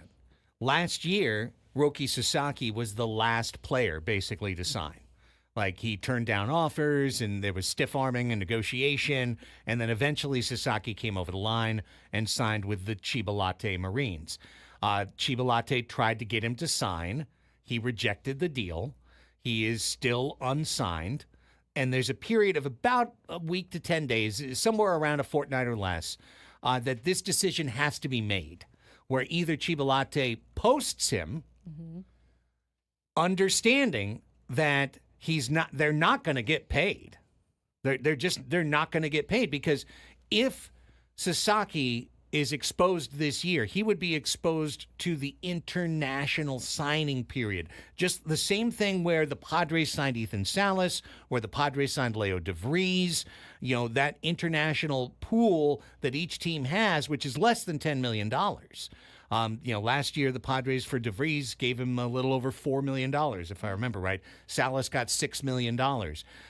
So because of that, the market for Roki Sasaki, if he did post, it would be every team in baseball. Every team in baseball could afford. He would be signing a minor league contract. He would be coming over with 6 years of control. Yeah. And as such, anybody could sign him. It would not be a matter of the dollars dictating. It would be much more like a college recruiting. Well, I shouldn't say that. That's old school. College recruiting now is about the dollars as much as it is about the facilities. Dollar bills, y'all. But it's more, I guess, you quote unquote fair. Like, it's more like a fair ground where pretty much every team could afford him. Right. So it's where do you want to go? And if you remember, that was the case back in 2017 with Shohei Ohtani. The Padres made a big pitch for Shohei Ohtani. So did the Cubs. So did the Dodgers. So did the Giants. he signed with the Angels because the Angels told him right away that they would in no way restrict him from pitching and hitting and doing both sides, that they would do it any way he wanted. And, of course, being in the American League at the time, the designated hitter was a huge thing for him. Ohtani wanted to sign on the West Coast. That's pretty typical for Japanese players because of the time difference. They don't want to play on the East Coast. They want to play on the West Coast. So as a result, the Angels won the recruiting battle. And at that time, a lot of the reporting was that the Padres were kind of a strong second for Shohei Ohtani. But the fact that they did not have the DH at that time and would have had to have played Shohei in the outfield, that was a huge difference maker in terms of Shohei making his choice. Now, I lay all that out because that's the situation here. If the Marines post Sasaki, and listen, he'd be a fool to post. He'd cost himself real money. Absolutely. $300 million plus real money that he could have 2 years from now, building in an account, creating value for him, as opposed to come over, get paid major league minimum plus, your international signing bonus money, be under control for 5 years, potentially hurt yourself, potentially not make it to a payday. Who knows? Or make it to a gigantic payday the way that Shohei did. But he's just a pitcher, not a hitter, too, by the way. So, with all of that, knowing he'd be a fool to post, but understanding the ambition of the young man, that he just might say, F it, I'm gonna go ahead and post. I just want to get to the bigs. I don't care. I just want to get to the bigs. I'm sure you've heard it, Annie. The prevailing, just as you would expect, the prevailing winds are blowing in the direction of Los Angeles. Lots of reporting that LA's done a ton of road work. Lots on of Roki reporting, Sasaki. that the Dodgers are the favorite, but you would expect that, I guess. It doesn't mean he's going to the Dodgers, but you see that reporting for sure. I see the New York Mets and Chicago Cubs have heavily scouted him, but agreed, he might not want to go to the East Coast. He might want to stay on the West Coast. On Wednesday, Mets president of baseball operations, David Stern, said he traveled to Japan in September to watch Sasaki pitch as a way of expressing a level of interest and respect. Most of the GMs have probably done this, right? Maybe multiple times. So there's a lot of teams looking at him. And it's interesting, too, I read an article about him in terms of how Yoshinobu Yamamoto struggled, as we know from the Padres side of it, and how Roki Sasaki would be even more a little bit of a project in terms of how ready is he, but the upside for him is really, really high. Really high. He's younger. Yeah. Obviously, he's 23 years old. And this is the only point I really wanted to make on our airwaves, is that when you read these stories, do understand, please, that the Padres have also put this work in. That A.J. Preller has met with Roki Sasaki many times. He's probably stalked him. Right. Yeah, that Sasaki, in a good way. Sasaki has talked about one of his idols growing up is Yu Darvish. Yeah. Padres have Yu Darvish on the payroll. Obviously, that type of thing, you lobbing a call to Roki, if it gets to that, that's going to happen. The Padres are going to be in the mix.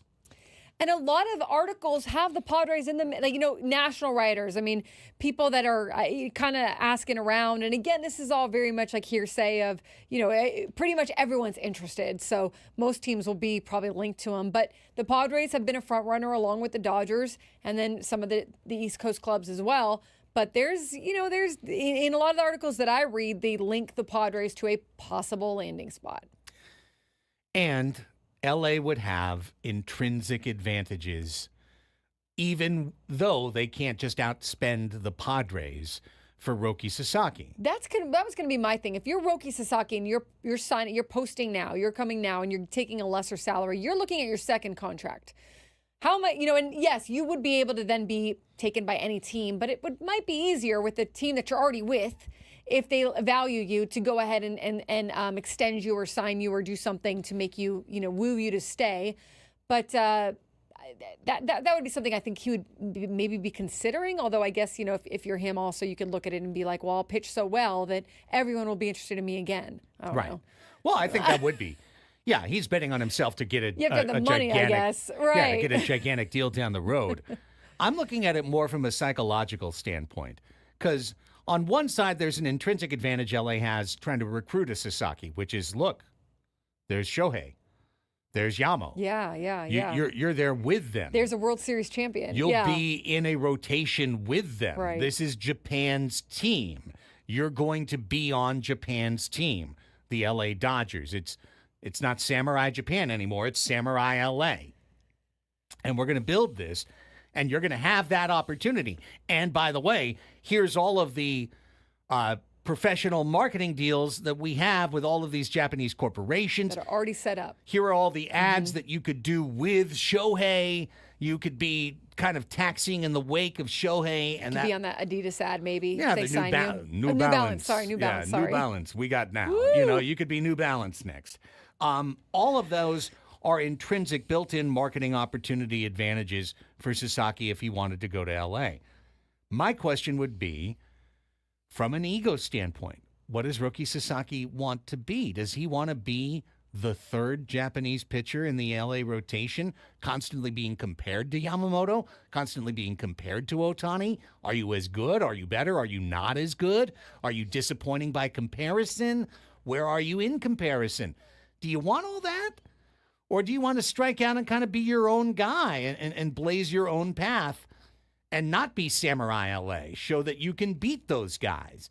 I think that the character of the individual, something that we have no idea about, Right. to me could be what determines that kind of move. Are you a follower? Are you somebody who wants to follow Yamamoto to LA? Are you someone who wants to follow Shohei, walk the path they already created for you?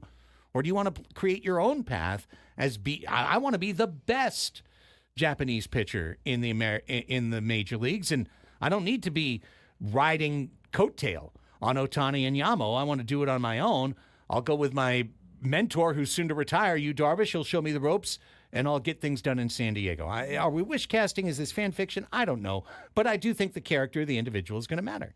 I mean, we don't know that he has any kind of bad character. I mean, he might not look at it as following them or riding on their coattails. He might look at it as being buoyed up by them and being uplifted by them, being a part of something that gives him probably great comfort.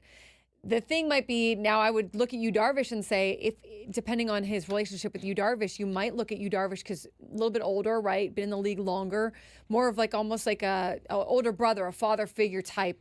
You definitely want to be comfortable wherever you go. You want to try to find that comfortable attachment if you can. It's such a big move. It's so hard to acclimate, especially that first year. You want to do everything you can to try to find some comfort and some people who will be able to help you make that transition. Luckily, the Padres have that. The Dodgers have it too, for sure. So, I don't know. It's hard to speak to his intentions or what kind of character necessarily he has, but I think that you could, if you're him, look at it positively for probably any team that you go to in terms of finding a fit. Yeah. Wonder how that Rays marketing pitch is going to go. Maybe not the Rays. I would think that you'd. If you're Roki Sasaki now, I don't know him. He might not care. Maybe he doesn't care about being on a team with another Japanese Maybe pitcher. not. Yeah. But my just educated guess would say that would be helpful, right? But maybe he doesn't care. Maybe he's like, whatever, I'm good. I'll be fine. I'm bringing my, whoever's coming with me, a part of my team, part of my group. He'll have a translator. Maybe he feels good about whoever that person's going to be. So yeah, really, really tough to know. And it's really tough to know if he's even going to get posted this year. If that's really going to happen this year and he's actually going to leave He'd be crazy to do it. Japan and come to the U.S. He should wait 2 years. He's costing himself hundreds of millions of dollars if he goes early. But maybe he wants to go early. Put a pin in it out there, audience. Put a pin in it. We'll keep an eye on it. And if any news comes out of Japan, we'll let you know. And he has to post. Isn't that by mid-December? Yes. They have to post. So we will know that. Yeah, we'll know pretty soon. Before the new year. Yeah. Yeah, we'll know before too long the next chapter in this journey. When we come back, a couple of things to pull out of the grab bag, including this just happened this morning. I didn't see it in time for the Sports Fix, Annie, but San Diego Wave FC already turning the page. They have taken the first step in the new draftless future Oh, of the National Women's Soccer League. draftless future sounds very dark. No, it's good. Okay. It's good. It's good for the players. And they have paid someone top bank to come out of college as opposed to waiting to try and draft them. Oh, And we will get to that That's story. Plus a common media leak that I would love to plug. As we continue forward, ask us anything to wrap up the show. Gwen and Chris, minus Chris. Gwen and Scrabes at 2 on San Diego's #1 sports station, 97.3 The Fan.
Listen to Inside San Diego Baseball with Sam Levitt. The debut was last night. It's Wednesdays from 7 to 9 p.m. right here on 97.3 The Fan and on our YouTube page. Sam in studio, live, talking all things Padres baseball, keeping you up to date on the latest hot stove rumors. So check it out. You can go back and listen to the debut episode on YouTube. Go find it on our podcast feed as well. Inside San Diego Baseball with Sammy Lev. Yes. I was going home from the gym. I told you I was league passing at the gym, and then got in the car, and it was the end of the Scraby show. And guess what Scraby did in his last segment? Did he pass the baton to Sam? He just dragged Sammy in studio and just turned his 2-hour show into a He had 2-hour, a 15-minute crossover. show. Yeah. It's a great call, right? Especially when you're the only ones left at the station. Yes. You cross over. 2 pairs of lonely eyes meeting one another through a plexiglass window. I love it. Hey, Sam, can you just come in here, please? Somebody come talk to me for 10 minutes, please. It works out well. It does work out. You know, Major League Baseball is scrounging for content. When on MLB Network tonight, they are airing Caddyshack. What is the baseball part of that movie? Wait, for real? Why? Yeah, they just showed an ad for it because they do the. It's not up there now. They do the bleacher features when they usually have to do that on Sunday Night Baseball because they can't have baseball content on when ESPN has their exclusive window for Major League Baseball, and they usually play a movie. The one that they just advertised for was Caddyshack. We're really going to the bottom of the barrel right now. You know, on What MLB happened to Network. League of Their Own or something like Field of Dreams? There are so many baseball movies. As I have told on this show before, I took The Sandlot. baseball in the movies as a class, and we still didn't watch all the baseball movies. That's how many baseball movies there are. Maybe they're trying to cross over to golf. And they are airing Caddyshack tonight as their baseball bleacher feature. I have Can't wait yeah. for Space Jam next week. I have a feeling that the meeting in the boardroom went something like, hey, guys, great news. We got the rights to air Caddyshack during the bleacher feature 3 months from now. And then Executive B, pardon me, aren't we Major League Baseball? And he gets thrown out the window. Back That meme. back to Executive A. It's Caddyshack, bro. It's Caddyshack. And then everyone had a little laugh. I've just and then seen they that. moved on with their Seen day. that meme? They're in the boardroom and they're all saying something Yeah. dumb, and the guy's like, "Wait a minute, aren't we MLB Network?" And then the guy's getting thrown out the window. Yeah. That's exactly what happened in this case. Defenestrated. I mean, that's a great movie. But shouldn't that be on the Golf Channel It should be on the Golf Channel or the Comedy Channel or AMC or something like that? or anything else, Right? anywhere else. Just about anywhere you could put Caddyshack. Almost anywhere but MLB Network would be. It makes right. no sense. It makes no sense. Speaking of MLB Network, a press release just came through to the email inbox. Mookie Betts, Paul Skeens, and Tarek Skubal highlight the list of current major leaguers attending the All MLB Awards show presented by MGM Awards at the Cosmopolitan of Las Vegas. That is November 14th. Okay. On MLB Network now. That There's is a list of, I don't even know what, okay, here's the awards, okay? That's it. Isn't that just should That's be not the Baseball that's- Writers I know. Awards. I No, don't that's think just the so. All MLB It's Awards. the American, it's like the Trevor Hoffman National League Reliever of the Year, the Outstanding Designated Hitter Award, the Comeback Player of the Year Awards. They then the sent All-MLB a team, right? list, the All MLB team. They sent a list of current players scheduled to attend the All MLB Awards show and All MLB weekend. And there is one Padre on it. One. Manny, No? Fernando. Toddy. No? Profar. No? Jackson, No? Kyle Higashioka. Donovan Solano. Nabil Krismet. Nope. Nope. So you're telling me Daniel Camarena? Dylan Cease. Oh, Oh, all right. strikeouts for the K's. Got it. There's mustache. Best mustache in baseball. I'll be your What was the name of that shortstop we played for a week or two? Mason Myers. Nick Ahmed. Oh my God, Mason Myers. Wasn't it? Wasn't that his Wait, name? Mason- Who was the No, kid? Mason- Who was the kid out of AAA that we played there for like Mason 3 weeks? something. Mason McCoy. Mason McCoy. Thank you. Thank you. Yes. There's another ad for MLB Network's Caddyshack Network premiere. Network premiere. That's what they're doing with it. They're just like network premiere. We're just going to lean in. Network premiere. And then next season on Sunday nights, you'll just see Caddyshack every Sunday night on MLB Network. Backed by popular demand. You remember those movies they used to do, like those TV movies where they had like a host for the TV movie? Yes. And so they'd cut in and be like this like random Yes. like home, right? Guy in a They'd be- smoking jacket. yeah, and there's like What you talking didn't about know about that scene was... exactly. That's what I want to see Matt Vasgersian do that with that. Caddyshack. Now that would be a good baseball connection. That's right. Did you know that? Did you know that? What's that guy? Who's in the Wasn't there, movie? like, Murray or the- something? yeah, like Bill that? Murray. Yeah. Didn't you know? Did you know that Bill Murray is a diehard Cubs fan? Like that'd be like what it is, and it's like they show him at the Cubs game. Oh, they're just going to drop you in a know- little pop-up Yeah, baseball exactly. thing. Maybe Like- it will be Shohei Ohtani used to watch this movie when The Gophers' coming favorite over, team. over from Japan. There'll be a Noonan little- is a reference right. to Nick Noonan, who was a San Diegan drafted Yeah. by the Giants. Yeah, that's Before right. the Gopher was on the golf course, he was in the bullpen. You know, Michael Jordan played basketball. He played golf, I heard. and he also played baseball, and he actually frequented the course that they used in this movie. Is that real? No, I'm Oh, just okay. making that up. Got it. But that would be as dumb. It would be as dumb. Here's a story, like I said, that would have made the fix if I had found it in time. Do you remember a couple of days ago, we were talking about the 14-year-old that was a 19-year-old, right? And Yes. how Wild West it is down in the Dominican and everywhere else. Correct. And how that was kind of a decent ad for the creating an international draft. And then right away in the chat, we got a little pushback like, well, and drafts are anti-competitive. Drafts are anti-player. You know, they're pro-organization, anti-player. I don't know how they're anti-competitive. They're definitely anti-player, though. Yeah, you're right. I mean, he's they're the guy. pro-competition. The guy said that in the chat, and I was like, oh, okay, it's not anti-competition. It's definitely anti-player, though. It's definitely anti-player. It's pro-competition because usually the worst team gets the top draft pick, right? You're So- making them compete, even if they don't want to. right. Forced You will competition. compete, and you will like it, Pittsburgh. Well, at the very end of that discussion was the tag that, yes, one pro league had abolished the draft. Abolish the draft. And the team or the league that abolished the draft was the National Women's Soccer League. When they announced their new collective bargaining agreement in September, part of that agreement was that what has always been in the past, a college draft in the spring for the league, had been abolished, eliminated. And instead now, much more in line with what happens in international soccer, there's just a signing window where you have the opportunity to sign. So today, San Diego Wave FC became the first National Women's Soccer League team to go ahead, work around the draft, and sign a college player. Nice. They signed University of Texas forward Trinity Byers. She becomes the first active NCAA athlete to sign with an NWSL team since the elimination of the draft. She is a senior at University of Texas, Austin. She has been on multiple U.S. under 14 through under 23 teams. She did take an ACL injury in September of this year. So she missed a lot of her senior season at Texas because of the ACL injury.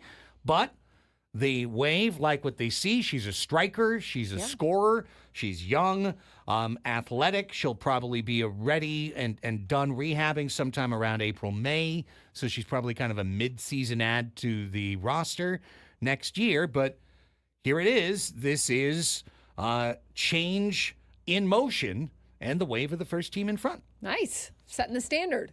Setting the standard. Getting their girl, getting the player that they want. This is what the NWSL Players Association said about the new collective bargaining agreement in the draft. They said, quote, "The draft is an antiquated model that treats people as property to be bought and sold. The new terms will empower players to decide which team environment is the best fit for their needs and their development." And so here is exactly that case. Now, the Wave would draft toward the top if there was a draft, right? Because they finished with the fourth worst record in the league. But still, year. maybe Trinity Byers would have been the number one pick, and then they never would have had an opportunity to sign her. Instead, now you've just got the opportunity to go to the team that is looking out for you, that offers you the contract that you want. Good on you, Yeah. NWSL. There's my golf clap for you. All right. I can do this in 30 seconds. sports business / sports websites, stop comparing ratings to the NFL. Just stop it. Just stop it. Why are you doing that? Why would you compare baseball's ratings to the NFL? Why would you compare, which is what I saw this week, the NBA's ratings to the NFL? The NFL's going to beat you. The NFL is a wholly controlled, singular entity that every one of their broadcasts is a national broadcast. Every one of them. Tonight, national broadcast. Bengals against the Ravens. If it was the NBA, Bengals Ravens on a Thursday would be airing on Masson, right? or it'd be airing on FanDuel North or something like that you might be able to find maybe somewhere. Yeah, tonight's game's on Amazon, but it's a national feed. How do you compare regional sports networks to the NFL and they go, oh, look at the NBA. Ratings are down again. Geez, guys, what's going on over there? How about they're playing on FanDuel and the other guys are playing on ABC or CBS, whatever? Like, just stop it. I didn't know this was a thing. It's all the time. Comparing rate. Oh, well, look at the ratings. Oh, look at that. We did it a week ago. Look at that. Well, look at the World sometimes though, Series. the NFL is just like on CBS, right? Like Yeah. But I mean, hey, look at that. Thursday Night Football not going to beat the World Series. I didn't think it looked good to compare yourself to Monday Night Football because it was a 200,000 person difference. And so your World Series game that's supposed to have national attention and buy-in and everything, you got 200,000 more people than a very bad Monday Night Football matchup. Very bad. I only like comparing ratings to It apples to apples in the sense of time frame. They're on at the same time, and if they're on one of the major networks. Right. Or if you want to compare like CBS Sports Network and another cable, like ESPN2 or something like that, I think that's fair. But like when you compare Fox to ESPNU, it's like, okay. Right. Yeah, what Same are you thing doing? with like the CW and also Windows where you're the only game on. My buddy likes to do that with Washington State anytime they outdraw like a Big 12 school. Like, look, you left us behind. You should have invited us to the Big 12. And I just look at him and go like, you were the only game on Friday night. Yeah. Of course you got more than the game that competed with the Georgia-Alabama game that the Big 12 put out there. Like, those are just L's that you're going to have to take. I mean, there's so many things with the ratings that are compared that the factors that you have to go into, time, what network they're on, who's their competition at that time, and so on and so forth. Yeah. Yeah, let's just, if you like the sport, you like the sport. It doesn't matter what the damn rating is. Just tune in and watch yourself. If you're going to compare NBA weekday games at this point in the season, the only thing you could really compare them to would be NHL weekday games. Right. Because the NFL, if they're on the Monday night, they're going to be the only game on, and they're going to be on ABC and ESPN, and they're gonna destroy all the time. Every time. Oh, but let's compare that to a Wednesday New Orleans Pelicans Houston Rockets game, and go, oh, geez, NBA. So you want to compare like the regular season baseball games against the regular season NHL and NBA. It's still a little bit of a push because different times of the year, but it's also more reasonable than comparing the Sunday game. Yeah. Exactly. All right. Last break of the show. When we come back, it's time to ask us anything. Let's open up the phone lines right now. Watch this. I'm going to do it. They're open. 833-288-0973. A magic wand. Open for business. 833-288-0973. The horn is sounded. You may now call. 833-288-0973. If you dial us up in the next 10 minutes, we will put you on the air. All we ask is that you come with a question preloaded and ready to ask the program. Ask Us Anything is next. It's Andy and Elsten, San Diego's #1 sports station, 97.3. The Fan.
Final segment of the show. Welcome back. It's 146 on the Fan.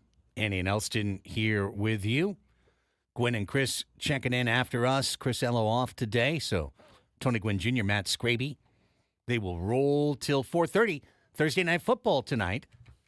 Quality game this evening. Mm-hmm. Cincinnati, Baltimore. That should be a fun one. Yeah, I think that'll be a good one. Yeah, see how, what'd you say yesterday, Braden? Cincinnati only beats the good teams. They lose to all the bad teams? Yeah, they usually give the good teams a run for their money. I don't necessarily know if they beat them. It's usually close, and then they make up on the bad teams. So it should be a close game tonight. Okay, so take Cincy in the points and see how it rolls. I mean, you don't have to do that. Don't do anything. We've got some brand new uniforms for the Ravens tonight. Oh, Lamar Jackson. Is this another one of these color rush things, or Color Rush is the thing of the past, but they have these new purple. They're going to end up looking like a Color Rush, but they have this purple uniform they're going to wear tonight. all purple? They got new purple lids, which is nice. Purple lids. With the Raven, the other Raven logo they have. Let me see if I Oh. can find it. For Lamar you. Jackson has 20 touchdowns to 2 interceptions. It seems good. Yes, I would say it's not bad. in the 9 games this season. He could win a Yeah. third MVP. Yeah. And Right, yet, there you would go. you take him against the Chiefs in a playoff game? Lamar, he needs to turn around that playoff run, you know? He really does. Purple Okay. Rising. He's got that running back this year. It's not color rush. It's But- just a purple helmet with a purple jersey and a purple pants. Listen, I like it. I like it. What do you think about the other Raven logo, like the front of it? They've used that in the past. They just don't use it on It's their all right. uniforms. I don't mind I it. feel like you would love this. It's very TCU-ish. That's very St. Augustine-ish, so not Oh, as much. never The mind. gold is what throws it off. We are not gold. We're purple and black at TCU. Adam thinks it looks sweet. I think that I helmet's like cool. it, yeah. Lid's money. I think it would look extra sweet If it was, if it was against the Dodgers. I think that there is something that it almost looks like a sticker on the helmet, like it's like a Yeah, they it looks like slapped it's a just little added there, sticker yeah. logo I of agree with the- that. So that's the only thing I would change. But I mean, all logos on helmets are stickers. I know, but this one just looks a little Except for the dipped helmets, but extra, that's not dipped. extra stickery. I don't know. It's probably because they had to Photoshop it on. I Okay, well, enjoy a good I dipped like helmet. it. I do like it. Yeah. The dipped helmets are nice. Chocolate with you know the, what? little the nuts on Oh, top. I yeah. like the dipped. Delicious. Hot take here. I'm done with the matte Hot helmets. chocolate? I'm done with the matte helmets. Okay. I like a matte helmet every once in a while. I think the matte helmets are overdone. You know what's a cool helmet is the Aztecs, like the one that's like The Mayan calendar, Yes, Aztec calendar. I think it's that an one. Aztec I calendar. like that one officially. too. That I like one's it cool. too. I think it should be an Aztec calendar. Otherwise, we should be the Mayans. Right. I think it isn't. It looks like I don't know the difference, but mean- isn't they? I think they said it was an Aztec. It looks just like the Mayan calendar. I like those, but I think they need a different one. I think they need another one too. Shake it up. They only have one helmet. Freshen it up. Then. oh, is that the one they wear every time? Yeah, they don't have any other helmet. Like if you want to that play was a with if you special want to one. play with San Diego State on NCAA, you can't change the uniform. It's just literally just one uniform. In this Yeah, day I and would age agree. of I would college agree They athletics, probably need another one then. Yeah, I mean more everybody's got skins. like 1,500 Yeah, they gotta helmets. have more skins for the kids. 50 More aura skins. points, you can get more skins. Yeah. I don't know if that's how it works. I think it's V-Bucks, but still. Yeah, nonetheless. all the Fortnite players needed some variety here. I mean, they could make a mean white helmet. They can have some Yeah. cool red one. I think they could bring back some of the throwback lids. Yeah, those are cool. Let's hit the bumper and get to Dexter. Didn't we have Dexter earlier? Did we? Not today. Oh, we had him okay. yesterday. Another day. I mean, technically, everyone's allowed to call every day.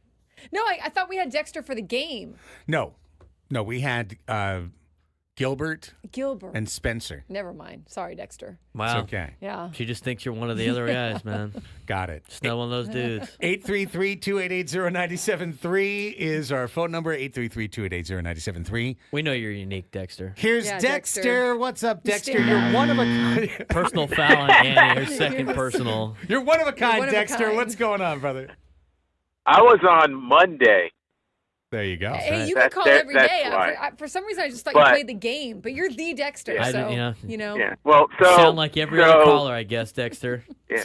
Yeah. Well, you know. Hey. But speaking of games, okay. Okay.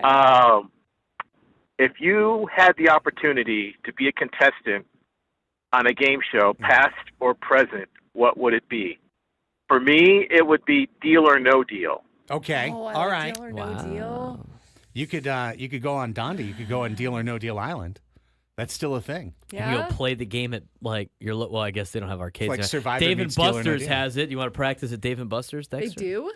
Now, Yeah. this is a great So like an question, arcade Dexter. game, yeah. And believe me, as a lifelong game show enthusiast, this is one I've thought of I bet you have. many times. Actually, yeah. It's actually seriously, I bet she's actually thought about this. I've thought about it A a lot. lot. Yeah. I think for sure I could be on Wheel of Fortune. I wouldn't. I was going to say Wheel of Fortune, Yeah, too. I think Wheel of Fortune is a game I would have success. I generally would have success in. I do all the little word finding games every day. I don't think I'm quite at a Jeopardy level, but if it was past or present, I just want to say, give me the match game to put me on. Oh, you would love to be on the match game. It'd be I think so that's number fun. one for you for sure. Match What about game. the Price is Right?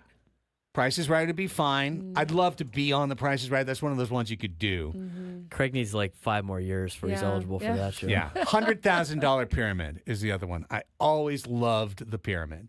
I remember those. What about Squid Games? I'm not going to go on Squid Game. You die on that. Wow.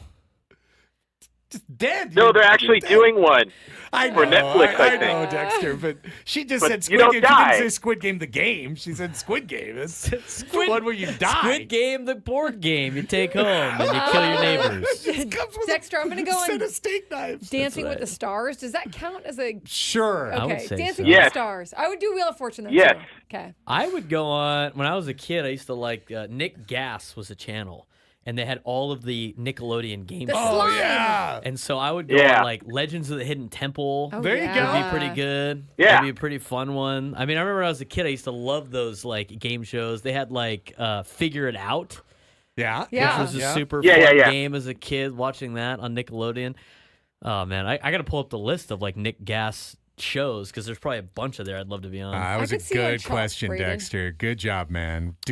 I've always wanted to be helping on us out. Survivor too. Yeah. I don't have an interesting enough life my to get son on that show. keeps Totally telling me no that I need interest. to apply for either Survivor or Big Brother. Yeah. I don't want to be on Big Brother because you're on TV 24/7. You're being recorded. I don't think I'm social enough You for just that. like to watch everyone else doing it. Right.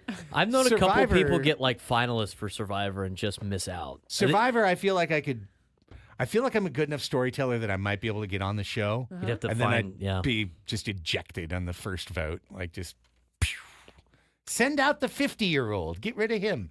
All right, we're out of here. We're back on Friday at 10. See ya. Later. Bye.